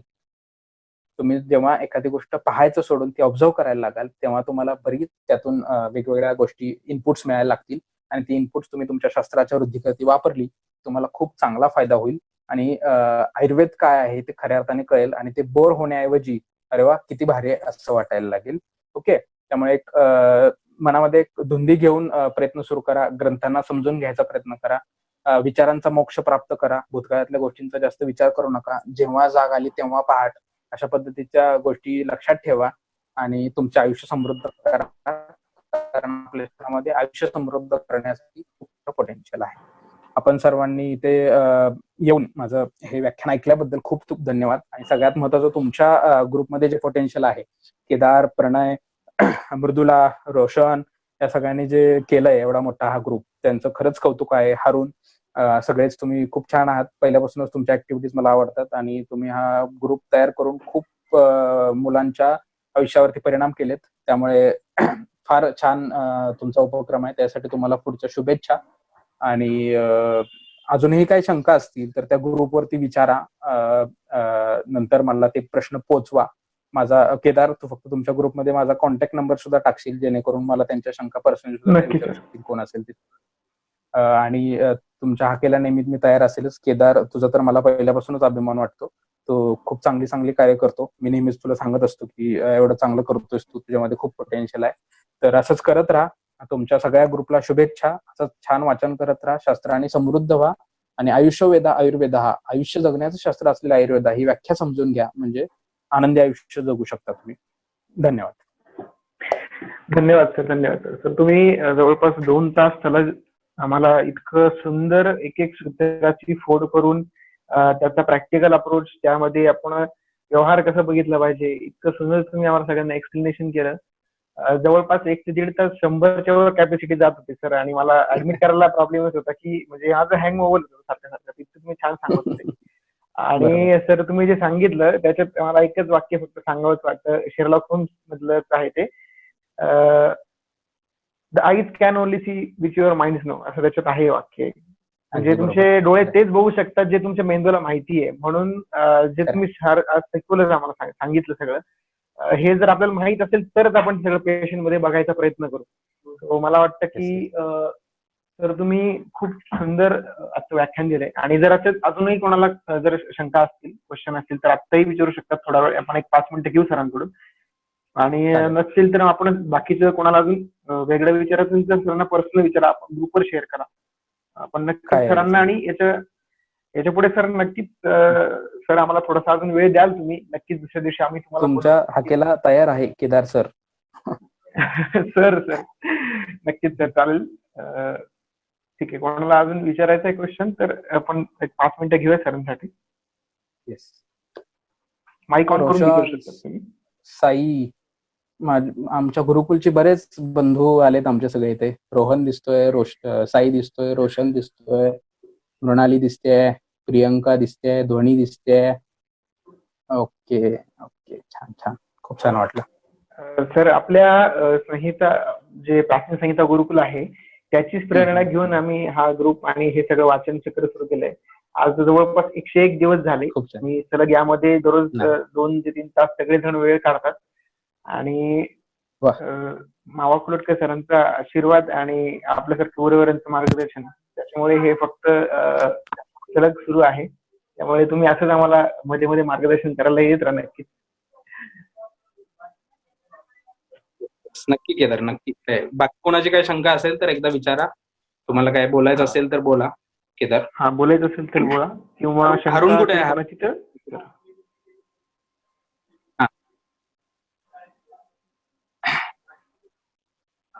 हरून तुझा माईक. हॅलो. वाटतं कदाचित तो डिस्कनेक्ट झाला आहे कदाचित. ठीक आहे, अजून कोणाला बोलायचं असेल तर मेसेज करा किंवा हॅलो ऐकून करा. हा सर, रोशन नाही बोलतोय. म्हणतोय. ठीक. तर हा, रोशन बोल. सर्वप्रथम तर तुमचं खूप खूप धन्यवाद. तर सांगायचं एवढं की आज सकाळी म्हणजे 6:45 6:45 गाडगीळ सरांचं लेक्चर झालं COVID-19 वर. त्याच्यानंतर पुन्हा आम्ही वाचन सुरू बरोबर. केलं, ते 9 वाजेपर्यंत बरोबर. केलं. नंतर बावडेकर सरांचं वाचन झालं, लेक्चर झालं आणि पुन्हा हे कंटिन्यू बरोबर. म्हणजे 7 पासून तर आता 1:15 पर्यंत मुलं कंटिन्यू ह्या म्हणजे ऑनलाईन वरच आहे, पूर्ण लेक्चर सगळे करत. मग त्यामुळे यावरून सांगायचे खूप आहे त्यांचं. सगळ्यांमध्ये ज्ञानाची जी क्षुधा आहे खूप आहे. आणि त्यामुळे जे बरोबर. आम्हाला हे जे प्लॅटफॉर्म मिळालंय वाचनचं, संहिता वाचन ग्रुपचं, बरोबर.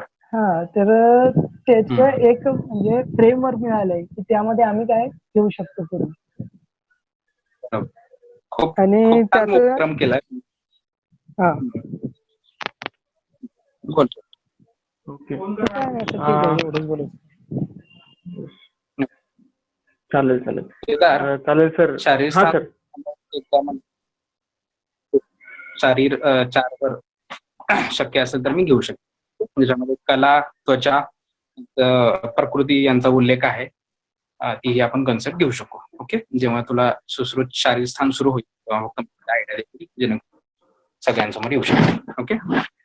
नक्की नक्की सर, नक्कीच आम्ही तुम्हाला त्यावेळेस नक्कीच एकदा बोलायला परत. सर आपण आता शेवटाकडे आलोय. तर सद्गुरु परंपरेचं आपण स्मरण करून, आज गुरुपौर्णिमा पण आहे, तर आपण त्याचं शेवट सद्गुरु परंपरेचं स्मरण करून करूयात. फक्त मी मृदुलाला परत एकदा विनंती करतो की जर